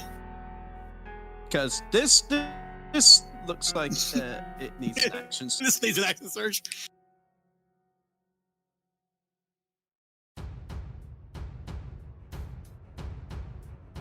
I will attack the same Okay. with my own sword. You missed on that one. And Oh, look. Grunt's gonna shout, "Save some for me!" Look behind you. That poor lizard man, you hit him hard, but he's staggering and kind of looks dazed, but is still standing. Everyone, get behind me. Grunt, take the back. And that's, well, it like, Cora.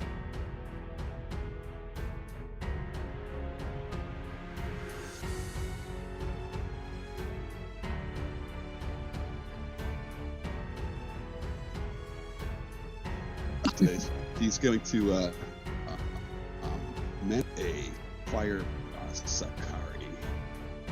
Nice. All right, and then he's going to proceed to buy any of these, or just this? Or All of them are actually threatening, so take your pick. no. What I mean is like, can he move, or is he being? Will he provoke?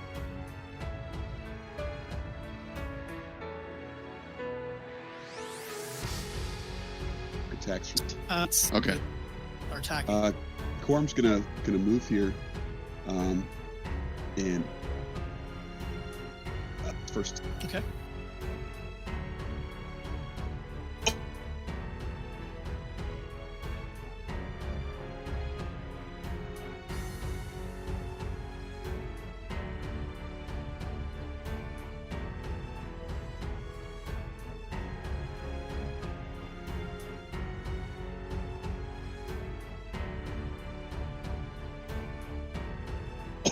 Him, any other one over here would have to do it. Take 5 fire damage. That one is shit. Weightless burning Masakari. Oh, he fails horrible. It's freaking 2d8? A weapon of... Yeah. Holy It shit. does 2d10 if I use 2 hands, but I'm not a 2-hander. I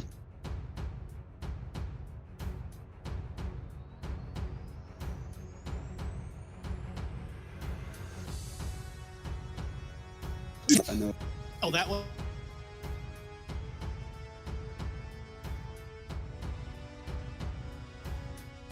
Oh, nice. 18 fire damage, and then 1. Back. Save off here. Save. Yep. You felt that. Got it. All right, and then in such a way that I stay like as I move between these two. Man, I gotta hold the line for Q. Let me You're help good. us. Do you, I will help you guys by doing this. I don't normally turn the grids on, but I will help you guys here. Okay, yeah, wait, thank you. I'm gonna provoke opportunity. Nope, actually you wouldn't. No, you were standing.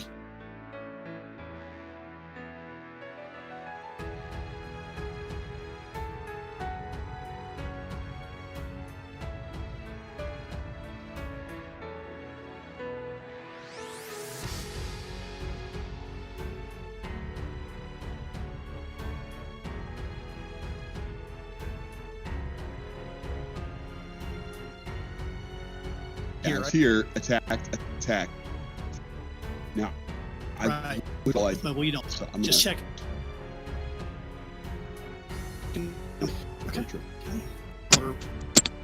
Okay.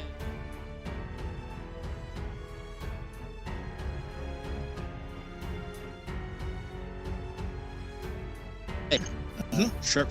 Okay. Where you aim?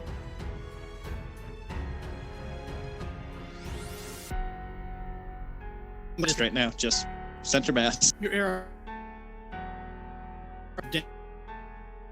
Gas flaming sword base slashes one in half. Slashes that guy. He moves back quickly out of the way. Your arrow slams in. He topples off of the bridge and into the water. Perfect. And then the one next to him, I'm gonna take another shot at him. And forceful creature with a ranged weapon attack. Back. Of course. of course. It was the after image in your eyes from Korum's burning sword.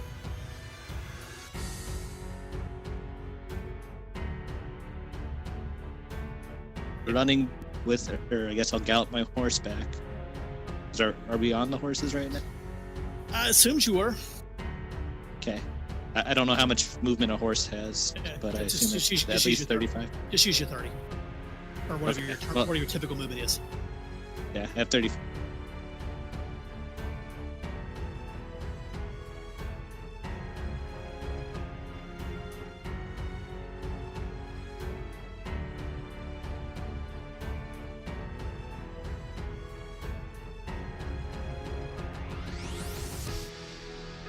That's And I think that might have hit.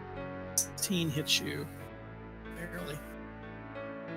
Took 5. Oh, for that. God. Okay. Anything else? I'm just gonna call it. There's a shit ton in the front. Like 10.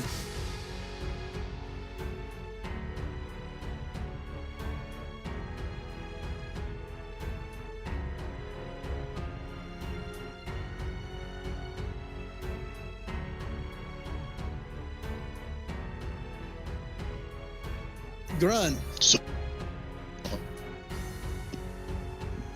Oh, he gets storm armor, but I'll do that if. That hits. Okay. So if that doesn't kill him, I'll Doesn't kill throw him, in but the it hits storm. him. That happens automatic when I rage, so let me click on.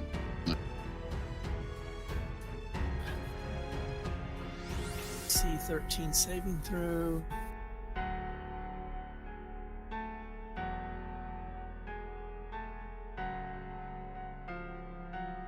Is it a dex saving throw?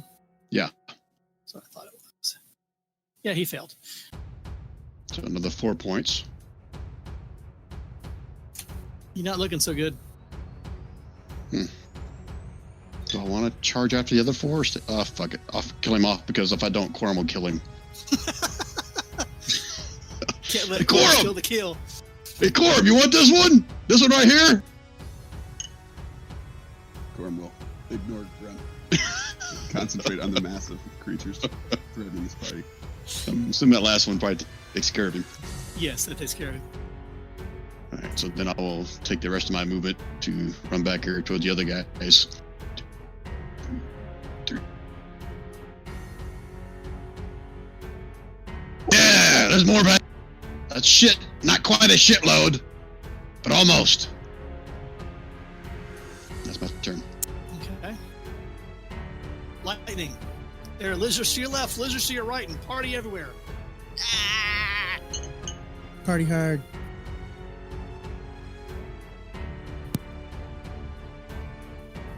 So, Bertra, Roglin, and I need to see how. Just barely within range, and Brun. What is aid? Additional D something? Gain 5 temporary. Sweet. I'll tack those onto your sheets. I can do mine. You don't recognize that up top there. Okay. Does it actually show up? I added yours already for you, Quorum. It does not show up on my token. Okay, hold on. I'll get you. Wait, I said Bertra, not Cora. Oh, you did, didn't you? Yeah. Yeah. Bertra, Roglin, and Brun. You're right. So it's 5. And I'll get Ruglan's for him. Plus 5. Okay, there we go. And Grun's got his because he's blue now. Yep. Okay. Anything else? How do you do there, Lightning? That's not. Okay. And Rogue. And then I'll get that. I have to one quick thing. So I didn't have access to this. I didn't have the link to this. All these other. A Massacre, is that just normally a 2d8 weapon? It'd be like a Yeah, I think that's because of his elemental It's spell. because of If his you look at spell. all those weapons. it's Yeah. 2d8 fire damage. So No, a Masakari is just a short sword. Essentially, maybe Okay, it's so like a that's like, Yeah, it's like a Japanese longsword. Yeah. 1d8, so two-handed is 1d10. I just wanted I couldn't find anything referencing. I was like, so hey, so I don't need to worry about generating one of those because I can't generate elemental. I can only generate it as a magic weapon. We're gonna go ahead and is just me as a red. Can anyone identify that thing Corian for me? That red X. It's just he's standing.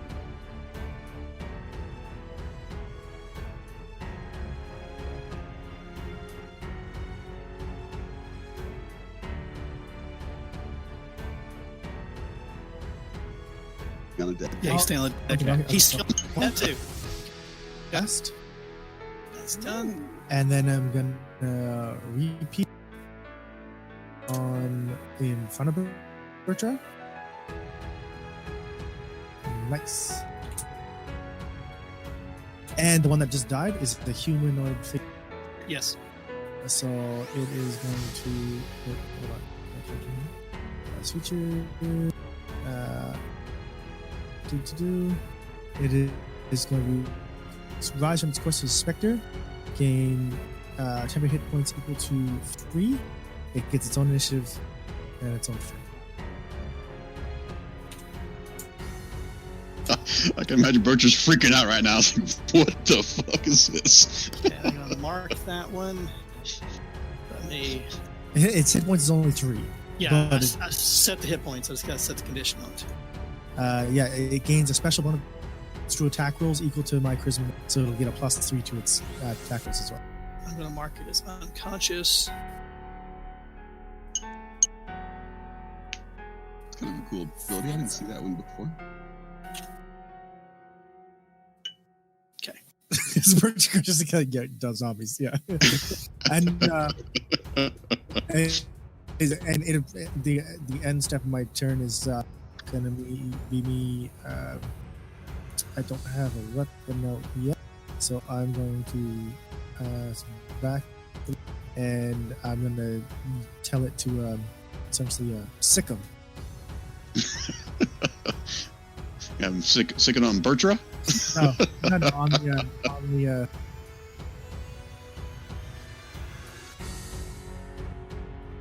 Oh. Yes. I get an order set.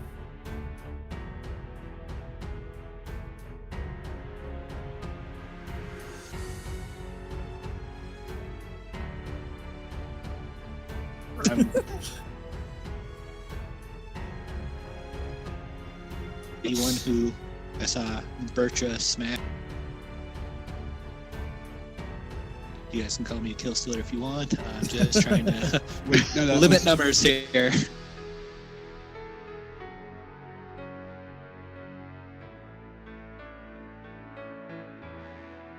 Yeah. Bertra did was Oh, so it.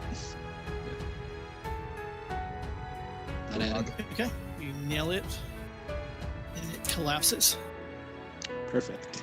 Now I'm going to take another shot at this.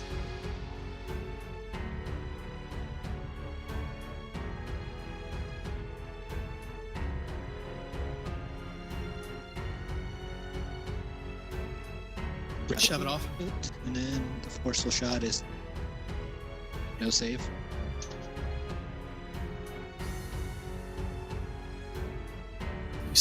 Your slams it, it topples backwards, and you hear it. Anything else, Q?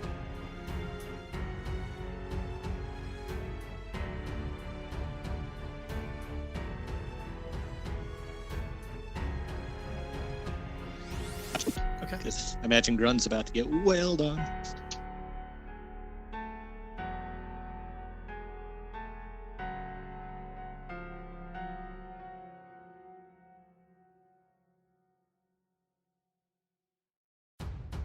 But he should be able to take it. For him. He's going to do his flaming weapon.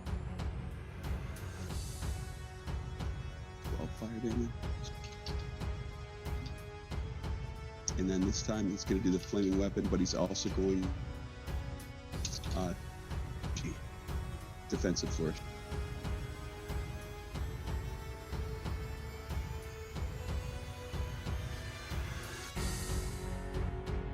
Okay. So hit. It's probably overkill, Right. but now Corum has 26 armor class. I was literally just gonna. Yeah. And then 18 for the other one. And then Corum will say, Bertrand, right side, I'll take the left, or I'll take the right. Okay.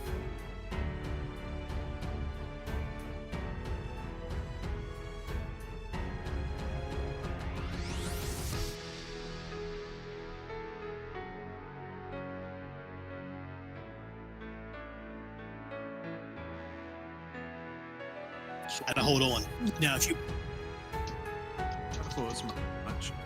Okay, I'm just going to get off and leave the rhino okay, behind so he's nice and safe. Leave him to guard the horse. okay, Move up on this lizard. Cool. Okay, sounds good.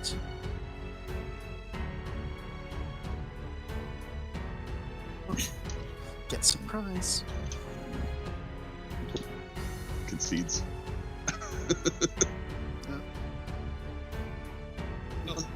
the second one hit though. So you bring it back. Do it. It does not look healthy after that. And the other great sword. Yes. Yeah. It's because it stumbled from your first hit when you swung down with the other sword. Wasn't where you thought it was going to be.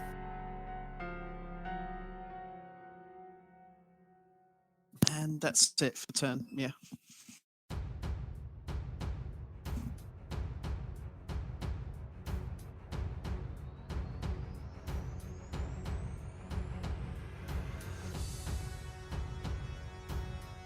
Run. Riding, so technically you are mounted. All right, so My fault. no, so did I. So, all right. Anyway, these guys are going to die. You hope. I hope. Whatever. Well, I am so stoked and ready to battle axe on this dude in the face. Ooh. Nice. Is he still standing? He's still standing Why is he still standing?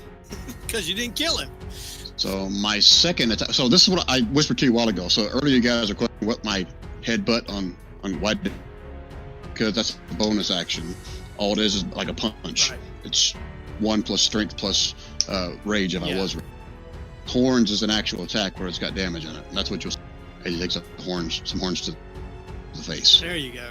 Oh yeah, he takes a lot of horns to the face. You have a dead lizard on your face. Okay. And then I will finish.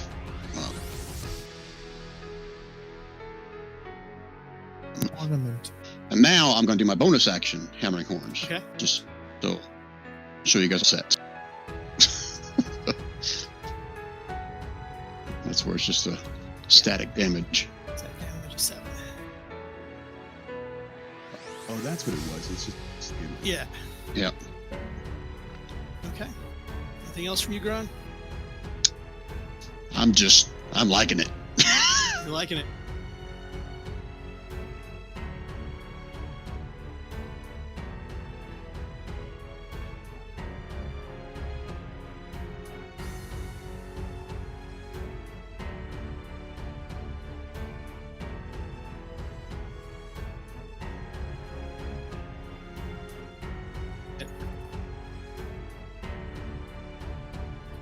It says with a different weapon each time. Yeah, you're right. A bite and a swing. 1, 2. Very good. He uses Don't it matter. very well too. Because, mobs do so well at fighting.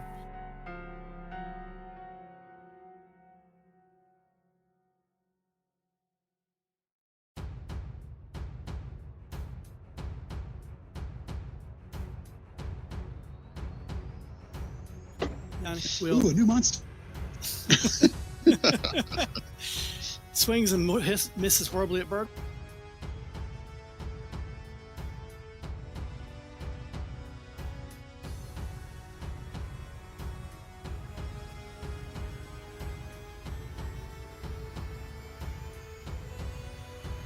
When I- After. Sure, don't. Okay. Is it? Let's.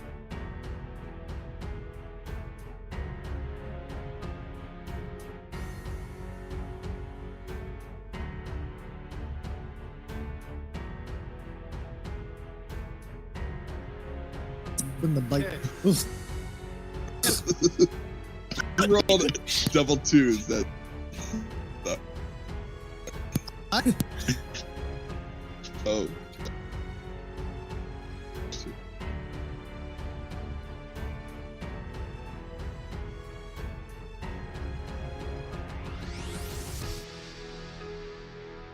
Not good. That one's dead. No, it's for Grunt. Yeah. I'm telling you, 2s in a row.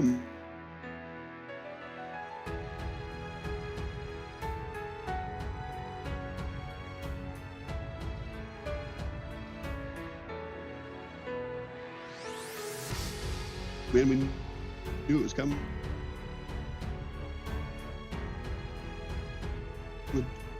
I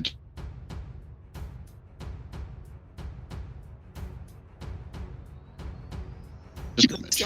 Shields and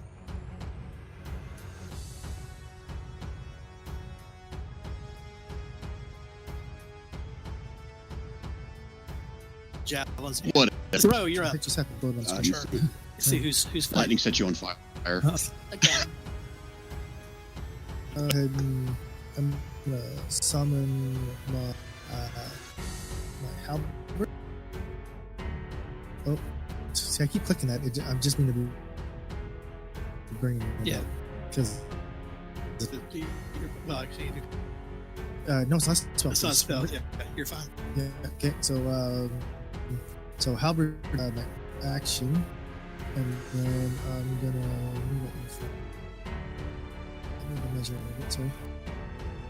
Here. Yeah. Okay, we're good. Going to head back towards Ron a little bit. Okay. 15.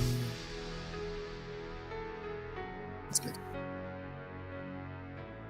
Okay. That is it. That's action, and I don't think this.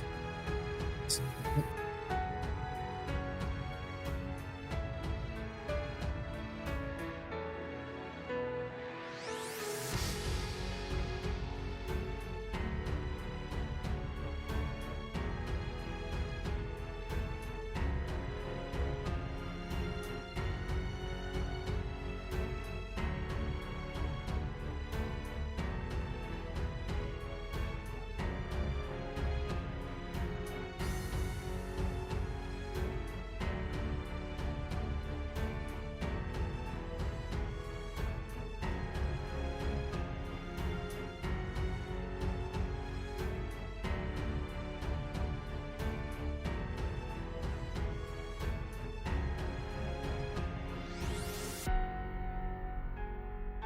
That is my turn. First move. It's dead. Wisdom saves either. Lightning. You're a warlock. Let's do. Try and finish.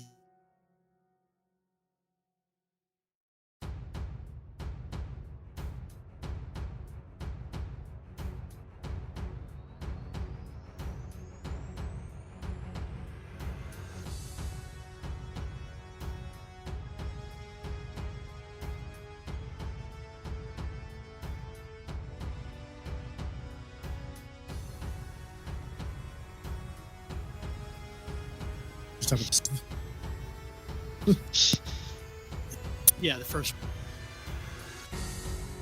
one of it. We gotta do 10.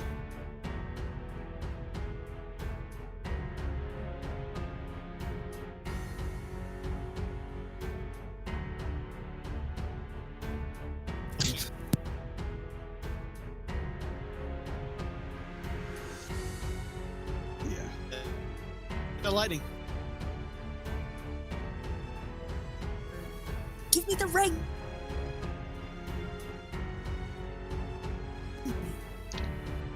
Give you the ring?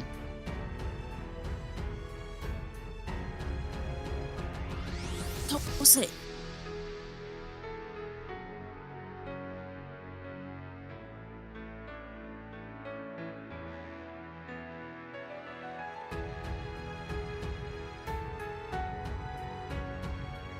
Killed into you, Grun.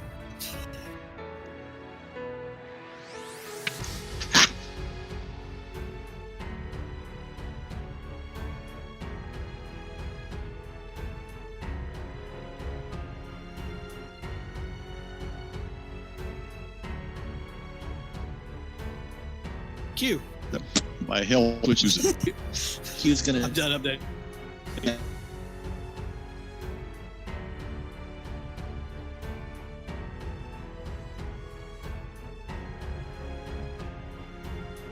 Don't be dramatic, Run. It's only 2 of them.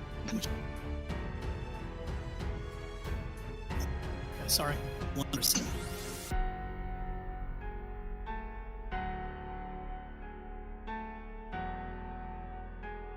If it's They're dead.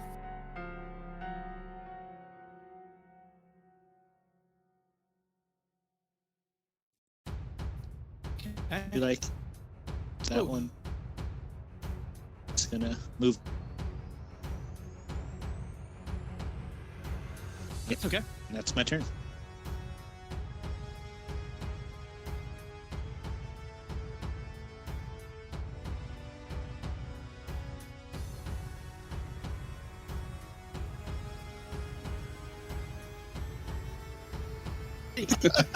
Just give Corm- it. Yeah, Corm's gonna move here first. We'll just keep the same thing going. Honestly, I wish I could say that was planned, but it just kind of worked out that way. Again, that hit. Okay, this next one, just because of we're gonna Okay. push and on that one, so it did 20 or 18 points down, and then the last one, so 18. Yeah.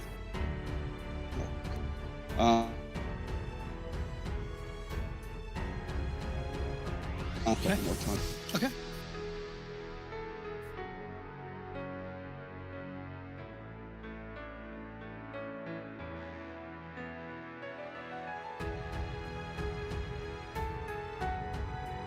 Bertra I'm gonna. missed. Oh.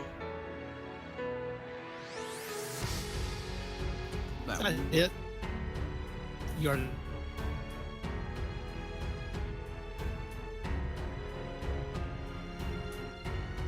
Or Marcus, we need to make you a I know. I keep forgetting. yeah. We need to just append it to your attacks. Add it in as an oh emote. yeah, duh, yeah. We can just do it as a plus 1d4 at the bottom of any attack you do with greatsword. Mhm.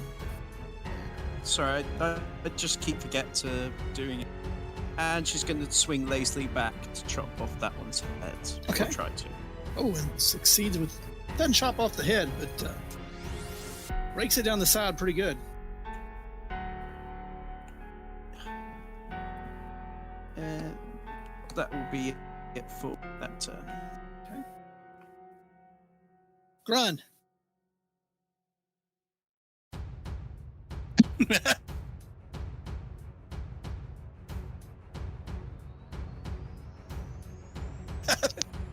deal. The fucker's probably still alive, isn't he? Which one? One to your right? To my right. Actually, he's still alive. I do not like this, so he's going to take some horns to the face. Oh, now he is not alive. Am I allowed on duty? Oh.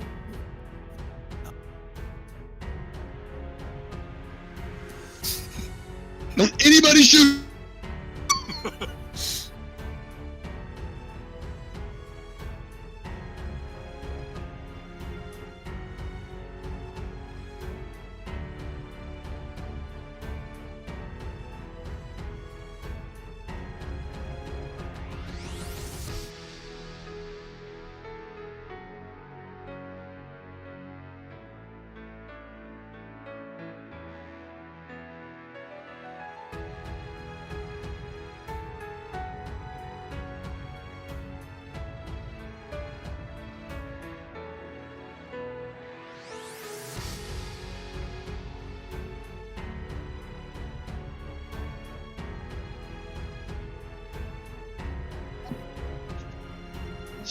No, the lizard came. Twice. So, yeah. Crossenberg. He's gonna move it down and Okay, he's in there.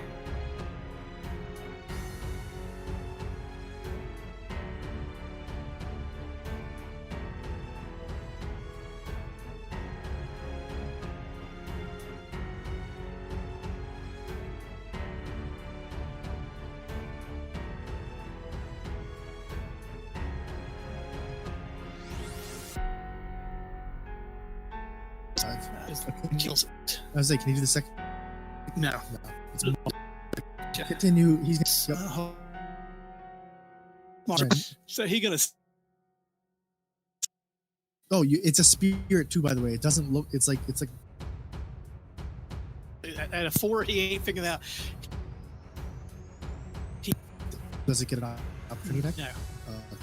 because he didn't move out of range. Well, actually, he did. So yeah, I'll get that. Let's see, Corum. Corum, you got to hit twice, dude. Actually, I have 20. That's right.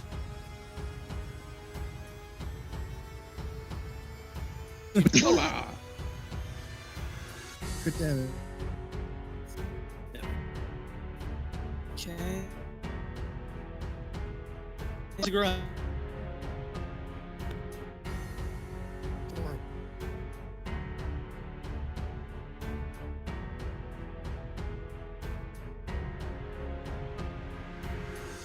I'm up to run, but he's still seems like I'm so we got 30 feet that way, but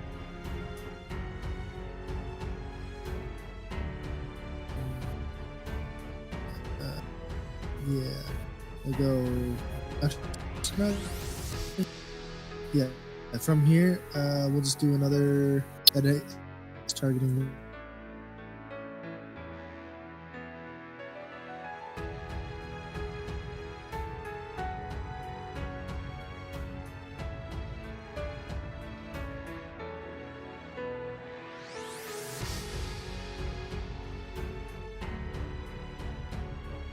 Which The one?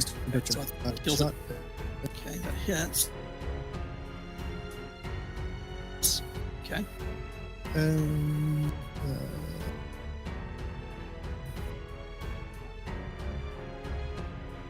It's action. Two movement. No. Misty step. 30. And I'm gonna be right behind. Okay. Here.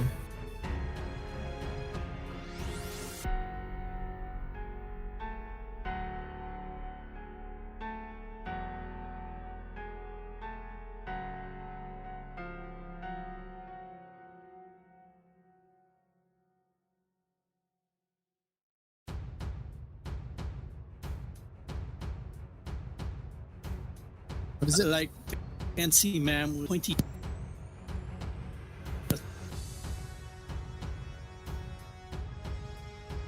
Long story. He threw it up and bomb him.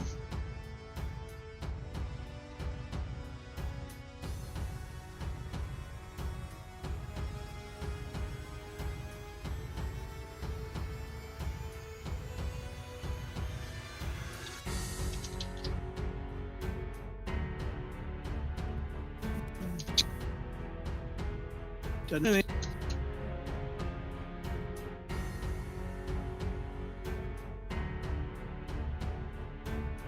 Organization order effort. To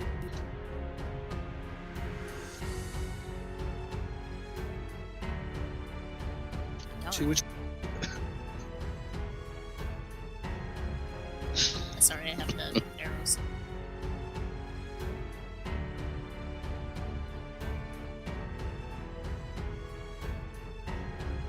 You got him missed. Anything else there? Lightning? I need to check the range on 60 feet.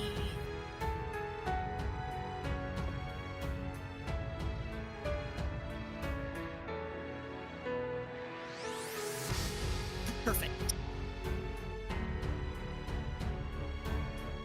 Not sure if I like the idea of perfect, but okay.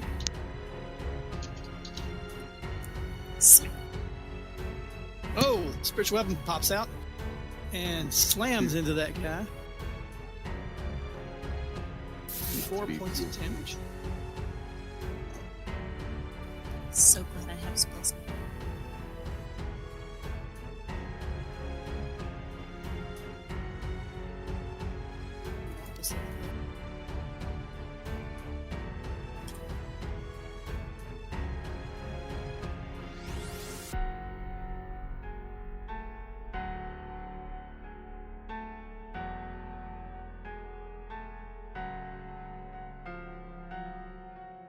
Okay. And Anything they are going to up.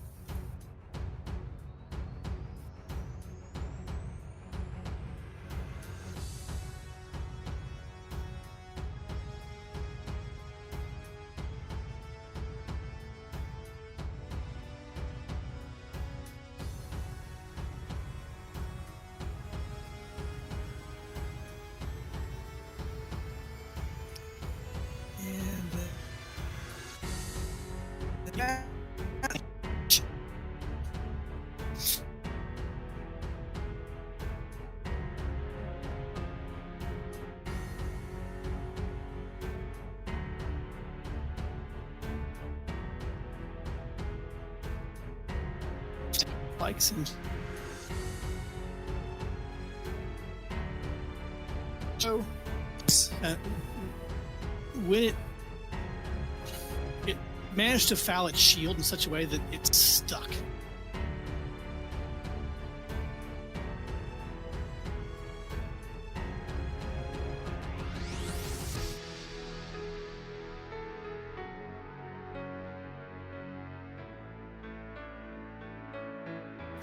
For the next Q.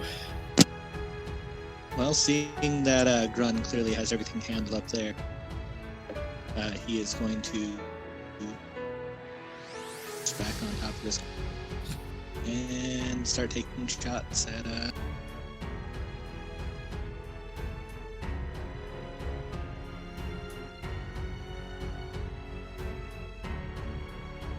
Okay.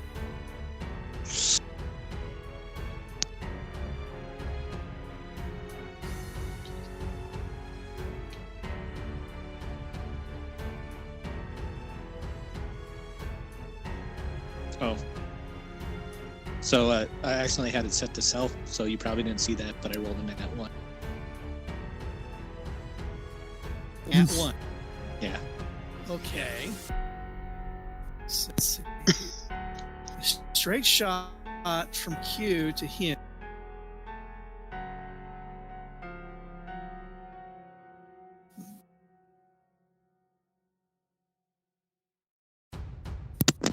Had to be on it. Hits. I was saying, Back. Q, snaps roll, snaps Q, the bowstring. roll a 1d20. No modifiers.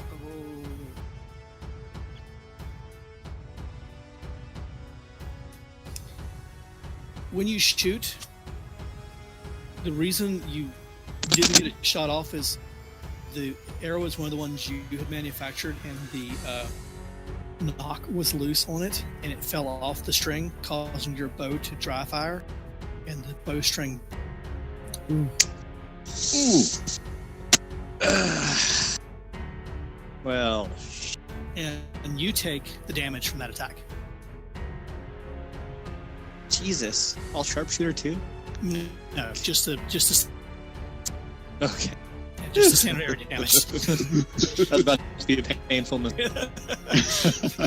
Killing yourself softly with your So what was the damage on that? It would have been 8, so I would have been down to 45.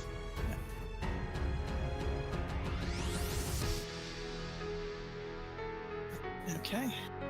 And then I guess seeing that, I imagine it's going to take me longer than a second to restring my bow. It's So going to take you 2 combat rounds to restring your bow. 1 to get your extra bowstring out, and then 1 to get it restrung.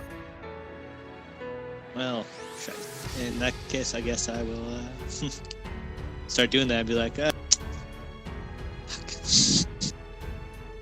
guys got this, right? Start stringing. Corum.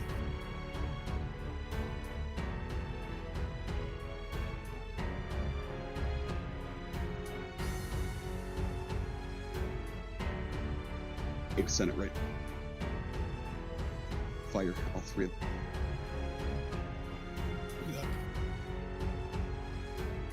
Which one? Really? And it's like the 1-1-1. I literally rolled 3 for damage. What the heck? That was on.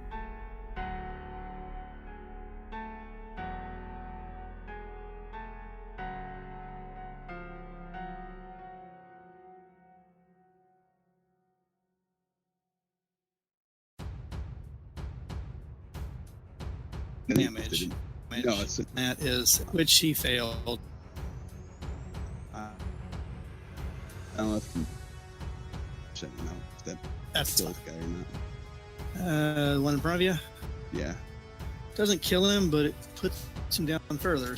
Okay. I'm gonna try one more time. Okay. Hey, still one. Well, the good news is he drops. So. All right, that's good.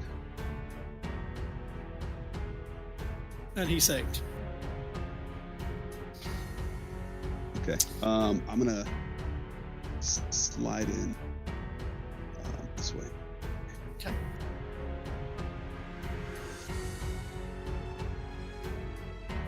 Archer. All right. Hopefully, I've fixed.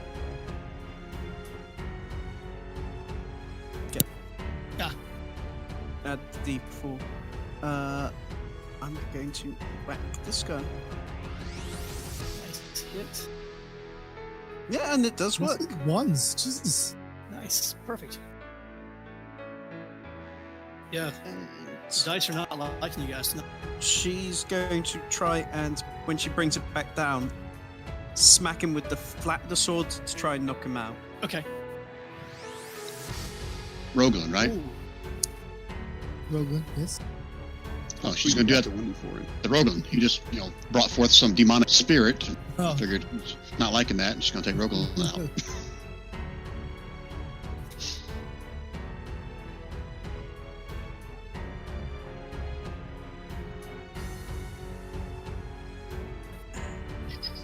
And move forward and swipe at this guy.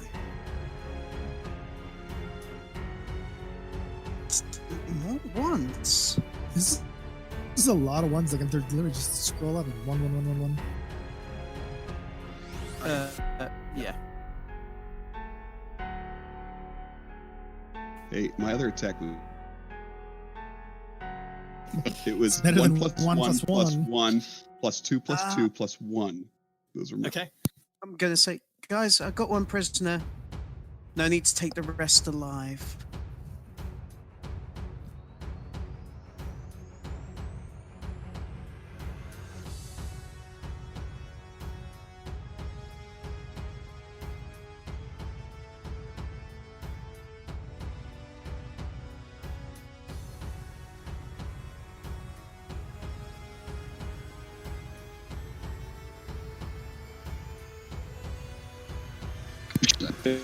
And there's a reason I moved slightly further away. Is that Boring one rush. on the other side of me? Yes, definitely. All right, I'm just going to attack this guy. Kill him. Finish. Oh, yeah. He down.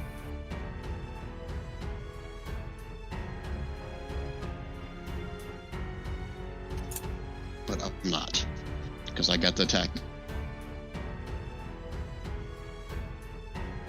And scream for everybody. What are all the green X's on the back for? The horses. That's Oh, that's horses. that's marking how far I can get. Oh, So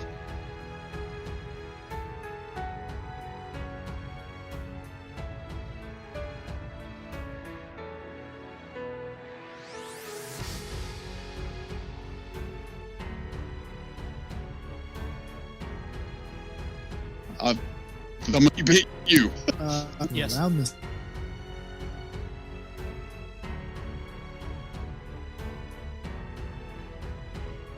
Club room.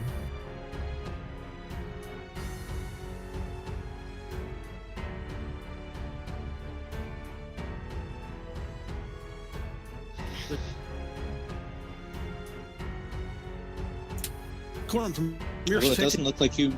It doesn't look like you ran with or did it with advantage. It's not. He's not flanking.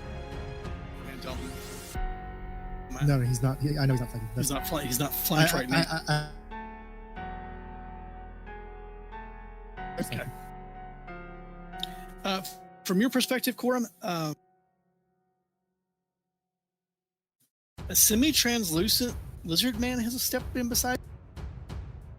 That's common.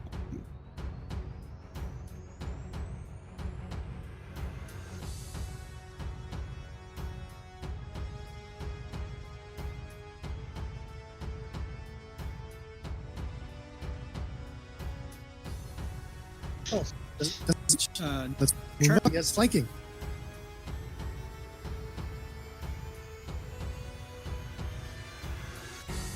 and Bertra. So. Yep. Oof. And then he's. I get a 20. What is going on here? Is there one under Corm here, or is Yes. this the live one? Yeah. Okay. As I'm seeing its token instead of yours, so I'm like, I don't know. There's- See-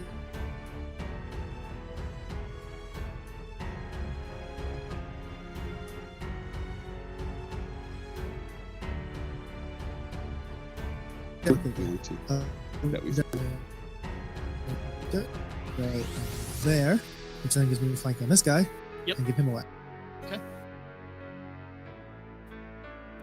And advantage and boom. Miss. Oh, terrible. Watch out! These blades are flaming.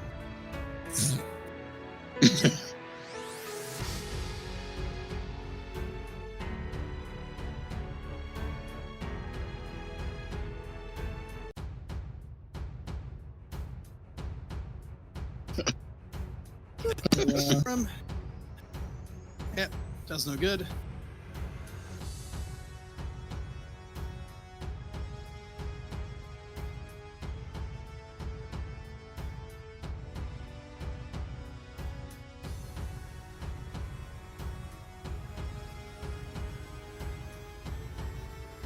Lightning. So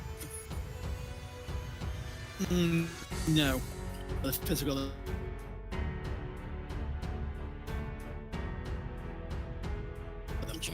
it's gonna because they know run Because they know Grunt's coming. and prepare action with a quarterstaff when he runs by. Okay.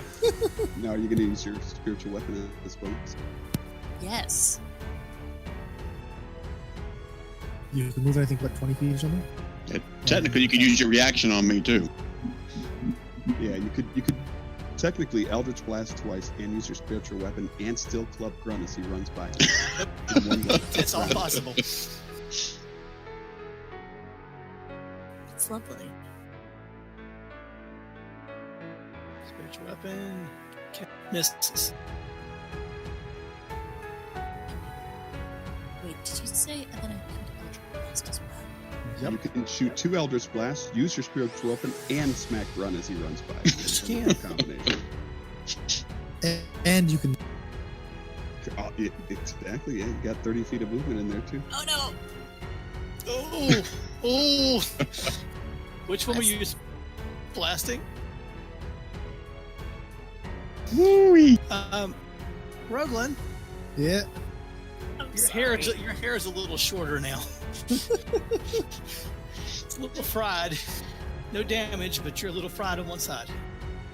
It's gonna turn around and be like, what the hell? He hasn't been Take hit yet. He's good. Okay. That one hits. Oh, for 12? Wow. No, it only does No, 2. it's. Did too. Ow. Yeah. We just haven't changed it yet. Yeah. Because it's weird like that. Got it. That's what I just have to repeat instead of doing that too. Okay.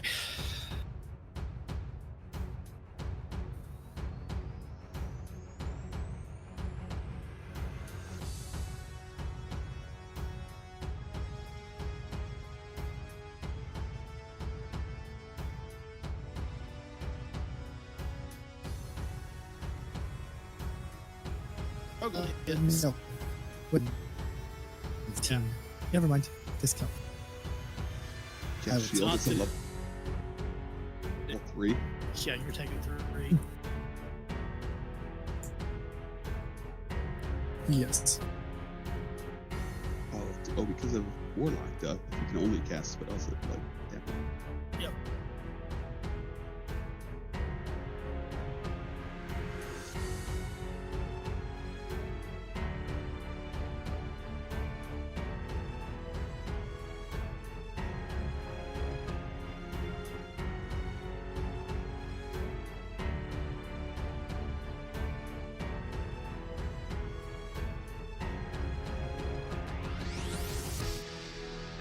Bodies. Mr. B has stopped Stricker. I'm gonna throw it at him. Unsharpshooter. Like, Yes, ow! Mr. Grun. Thanks. Okay, I'll let you get your own damage there, Grunt. Yep. I'll be like, can I get that back when you're done with?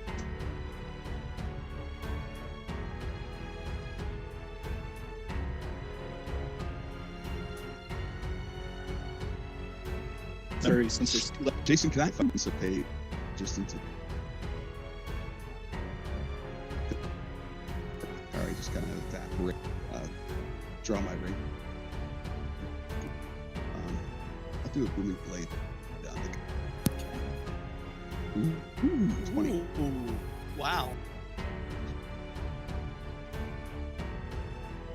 12.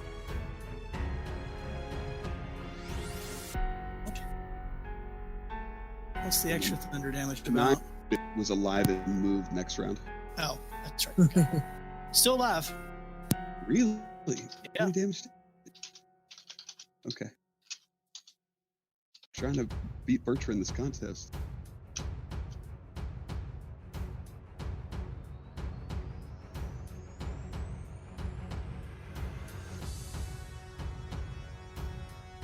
Just fighting.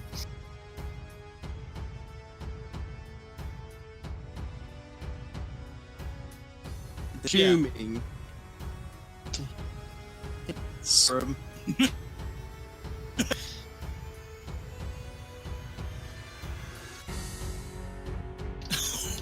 And take its head off.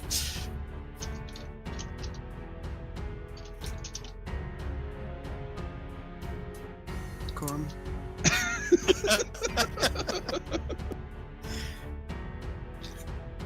Fig-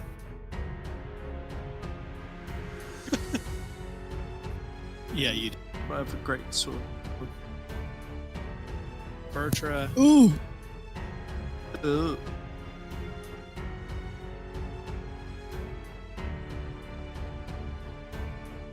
What did you do? Party member. Oh, Yeah. So he's starting to think these are assassins. bro, make a dex check for me. I get +1 on checks. Yep. That's a 21. Okay. So you see it coming and you duck as Bertra's sword goes sailing through the air. The lizard and duck spinning around and there's nothing there to stop the blade. The lizard folk and I are both like crouched, staring each other in the eyes. Yeah.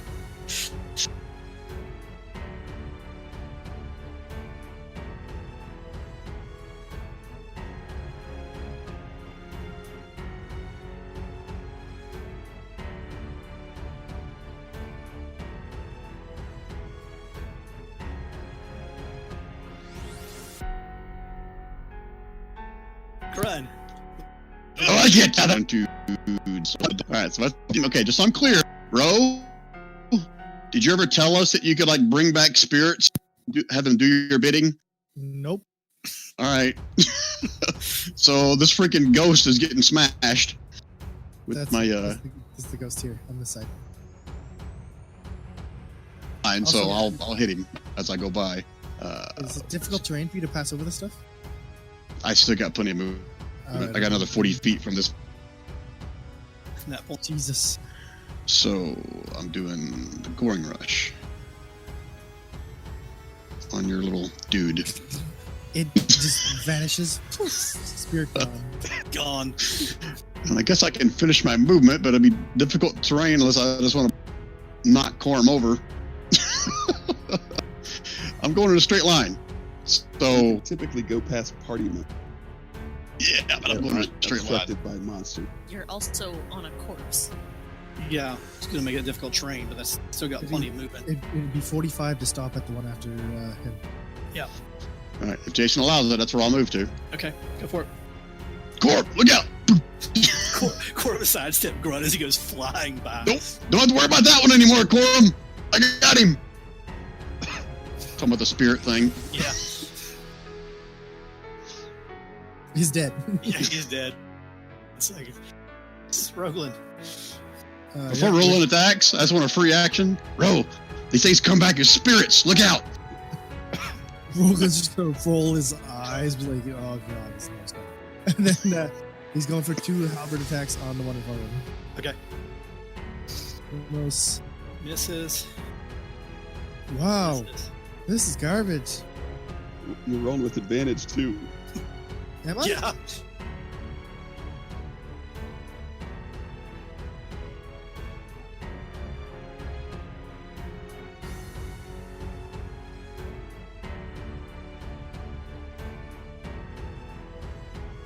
Oh, I Yeah. never turned the advantage off. Jesus, this is terrible. Because Grun trampled it like. Lightning.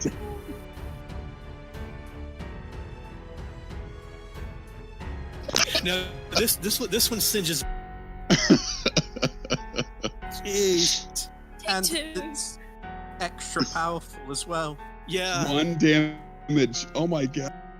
The second one hits and does 1.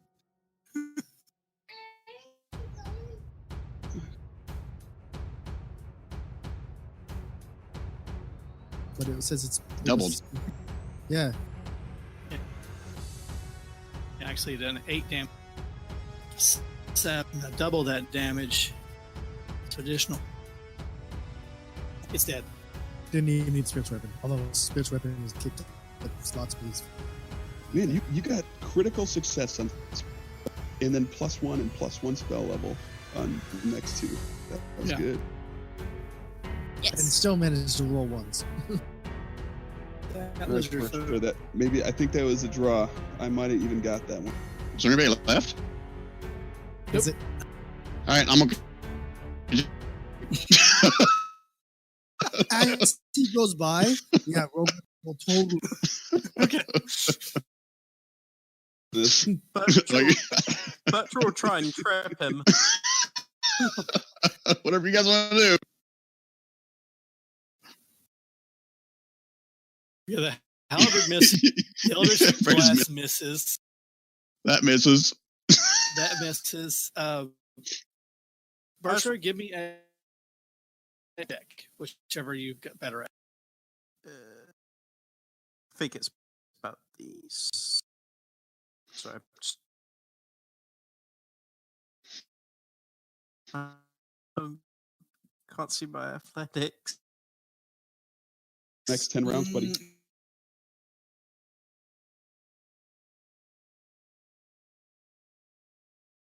I don't see it either. Acrobatics, athletics. What? So the 4th one. 5th line. Down second over. it's the sheet. Okay, there you go. Grun, give me a dex check. Athletics of your own. A dex check. Or the Or dex athletic. save, rather. You say athletics as well? Yeah, Either you- acrobatics I'll or let you, athletic. let you acrobatics athletics. You're doing a contest against Bertrand if you trip shit. Okay, then I'll pick athletics then all day long. And Look at that! Look at that shit! A +8, and I get a roll of freaking 1. Meat train. on. Cutting by, ducking, weaving, and dodging their and turns to see Bertram just casually stick her foot out. The grunt hits the ground and goes skidding across the Face. To be fair, and Bigfoot. I said hit me, not trip me. We I did you face and face. with my foot. You just went over it and tripped.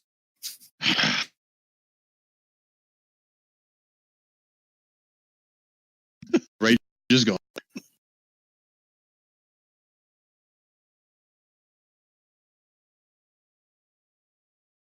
Storm.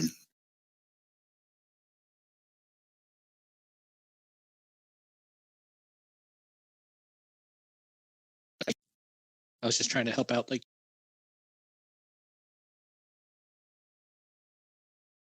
Right. Can someone take care of the unconscious one? I thought we might want.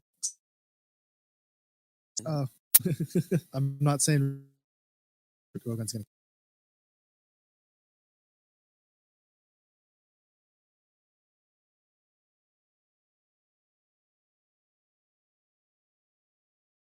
Ace and a switch to the packed hand axe. Anybody here speak lizard? Is that a didn't they language? speak common? I speak goblin. Corum has a thingy that he can do. It starts hissing. Once it's woke up, it starts hissing and squirming, trying to get away. It's gonna nick its neck. As soon as it Burgess. nicks its neck, it's like it stops squirming, but it continues to hiss. Just have Bertram sit on it. Birch is going to ask in goblin, do you understand me? Continues to hiss and hiss.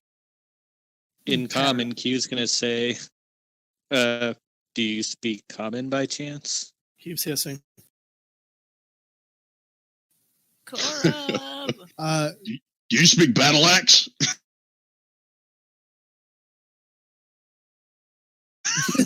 Pull shave. Stops, but it's making the same repeated hissing pattern over and over again. I'm going to say, let me wait, guys. Let me get. And Corm's going to cast comprehension languages On himself. What did you say? And I'm going to try to see if I can't find out what he's saying. He is saying over and over again, "Great King, forgive me. Great King, forgive me." On the plus side, I can hear what he's saying, but on the downside, unless is it draconic? Nope. Is it still Nope. common, orc, or giant? Nope. Nope. And nope.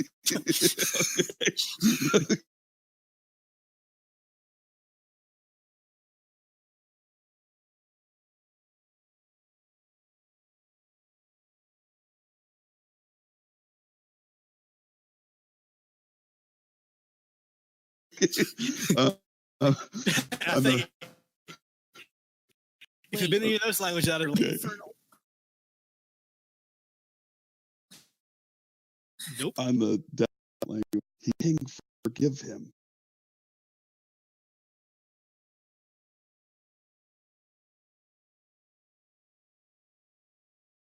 Forgive his king. We can understand.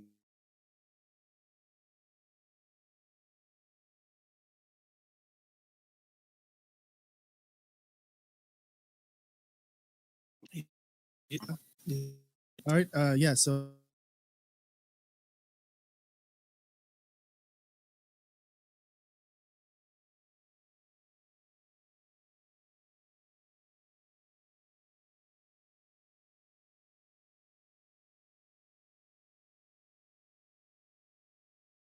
Leads out.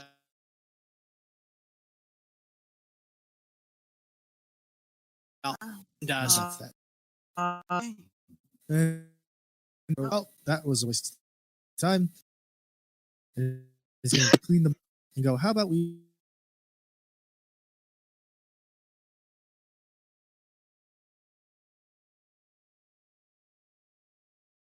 You know. You think? Wait, Corum, stay with me. Javelins. Yeah. So I can give you a surety. Each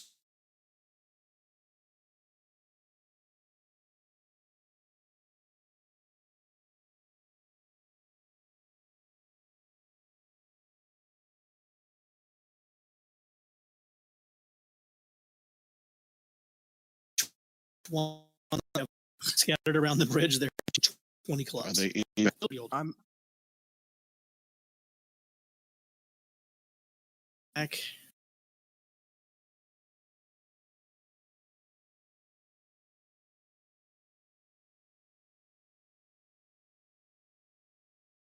Like if you do a shield, Nah. We are sort of. Uh, I don't need a shield. two-handed?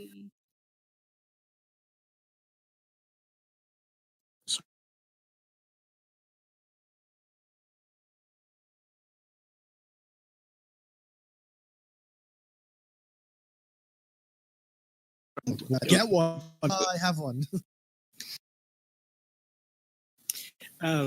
They don't have any appreciable amount of gold, like huge amounts of gold on them. One of them has a couple of pieces, so there's 40 gold amongst the lot. Well, actually, I'm sorry. There would be 38, and you got them. There's only 19, 19, and 19 because one died in the water. Someone shoved it off the bridge. That wasn't me, was it? No, that'd be Q. Okay. boy, how many Did of I? the javelins are you going to take?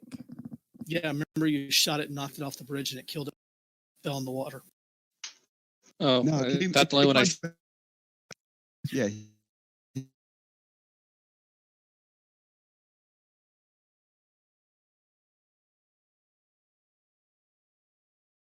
Keep track of. Well, Yeah, sure.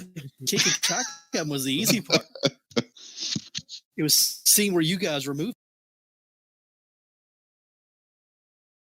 So there's 40 gold amongst a lot of them that you can. Bertra is going to grab out something she got a long time ago. She's going to grab out her pickle jar. Oh God, is it the toenails? I forgot about the pickle jar. I did too until Bertra just said so. What are you going to pickle, Bertra?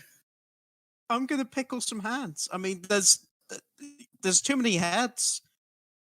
I mean, Okay. it's a head-sized jar, so I'm going to pickle the hands to prove that we killed them. You can get about 6 hands in there, 6, 8 hands in there easily. You could probably cram more in there. I mean, you could. Oh, wait. I'll chop off all the fingers and thumbs. Okay. They'll still be able to tell it's a left or right hand.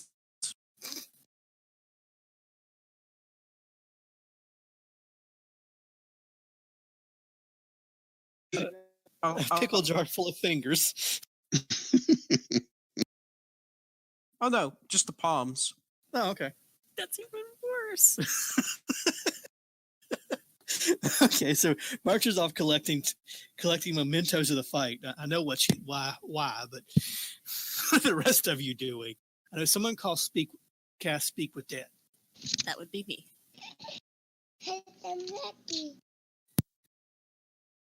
It's a weird thing for the dead to say. Yeah, has like a voice of a baby. I like that. Okay. First question. If it can even understand me. Which it can't. But Sakva? Corp, what's it say? It's still just this is Corp, Quorum's list. what did it say? Forgive me, great king. Still So keeps Sakva's repeating the the king. same thing. Even in death. Gonna reach over and lift one of the other bodies and just go "What?" and then wiggle it in front of it.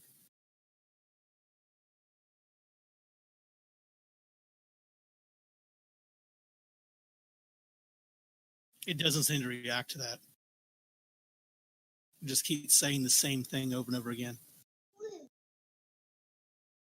Reading the spell description, I'm a little disappointed in the spell.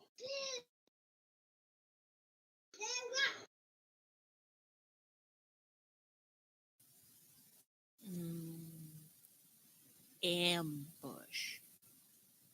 Wiggles the corpse more. Forgive me, Great King. Grun's going to jump in the water. Okay. What are you doing, Grun? Well, partially washing some of the blood off, but just want to stick my head under the water and see if I can see. Okay. The water's about 5 to 6 foot deep here. That's it? Yeah, it's not that deep. And there's nothing in the water otherwise than the river bottom. Okay. I'll relieve myself while I'm in here.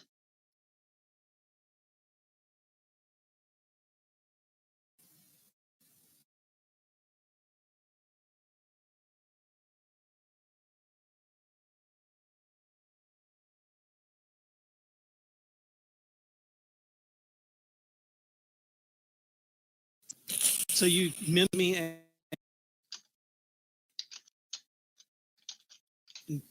intelligence check? Think that would be sufficient to try to mimic the sounds? Anybody wants to chime in on that? I'm open to suggestions there because that's she's trying to imitate a lot. Oh, so you did a fairly pattern saying, "Forgive me, little butchered." Dead lizard doesn't seem to. All right. In And which you case, just- going to dismiss the spell. Yeah, You just you kind spell of time. kick it.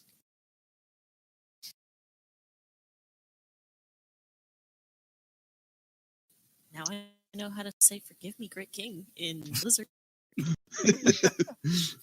And Committed. jar We of might lizard come in handy. palms. Speaking of which, how many lizard palms did I get? You could probably cutting off the fingers and doing a little jamming. You probably crammed about 8 or 9 palms in there easily, maybe more. You can turn the rest of it. Hang him off Grum's horns as a drying rack. God. Yeah, I mean, he's still got one up there. Technically, it doesn't. And no, because he jumped into water and rinsed everything off, so he has no gore or anything on him now. Oh. So while you guys have been talking, Grunt took a swim. Ooh, that's a great idea, Grun. Nope. Let's just do swoop. Too late. All right. It's not overly deep in the river here. It's just too deep for anything like carts or wagons or like that to easily pass the river because of the width of the. I'd like to look around, see if I can spy any hard taken anything. Some Oh yeah, no, you find nothing. You do like around the base of the bridge.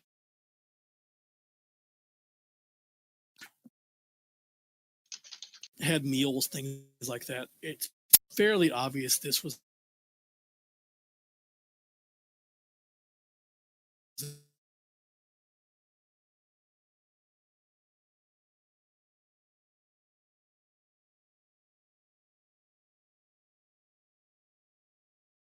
and by somebody. Meanwhile,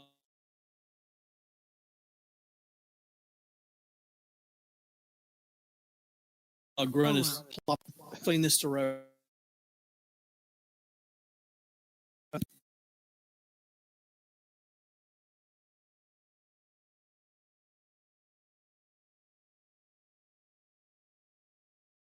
Over there. Yeah, something on the ground, and then all black.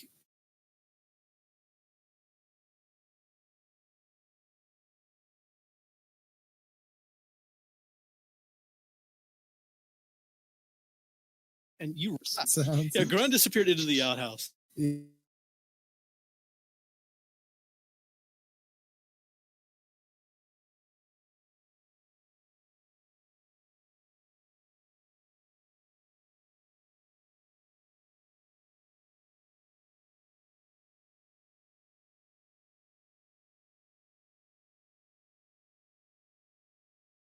Breath. Just I mean, we just leave.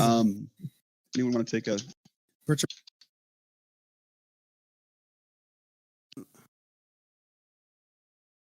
The couple in there. Just two.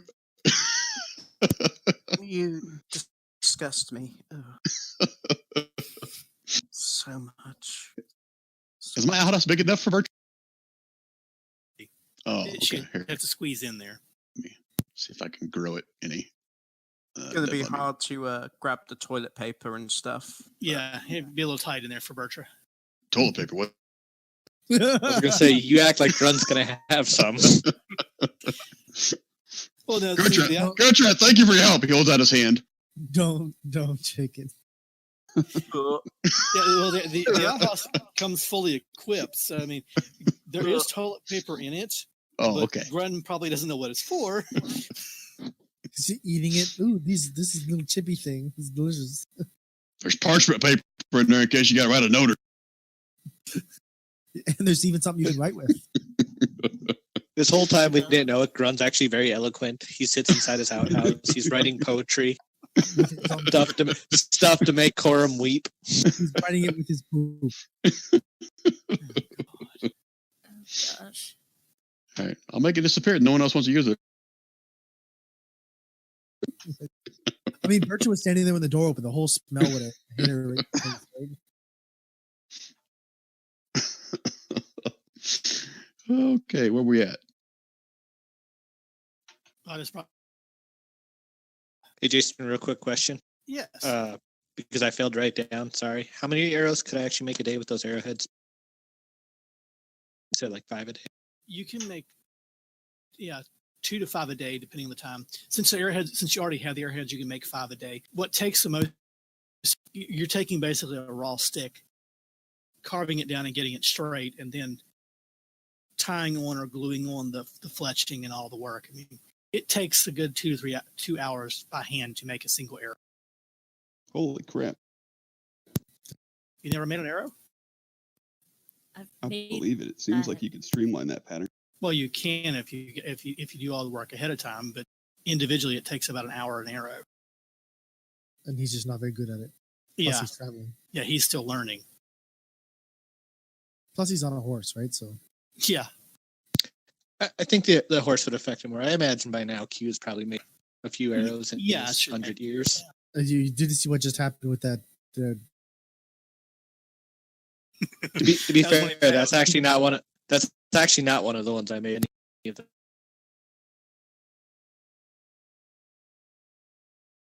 the regular cheap arrow I bought. Call,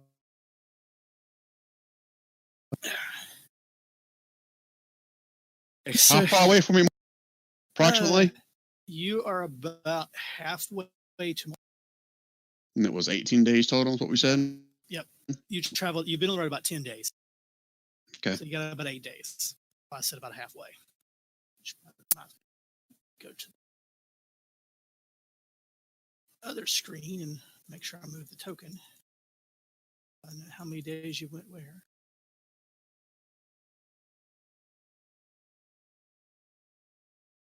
That's the 24th of Jormunger. This is when Ro learns that I even have calendar.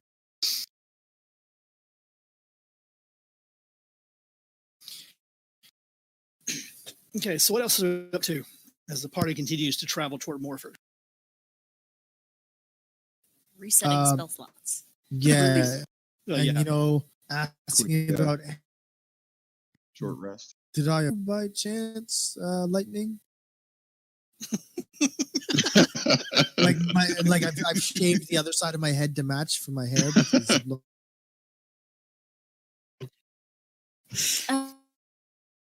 That's not a Blind? good shot. blind. I have eyes. Look, I even have these extra glasses.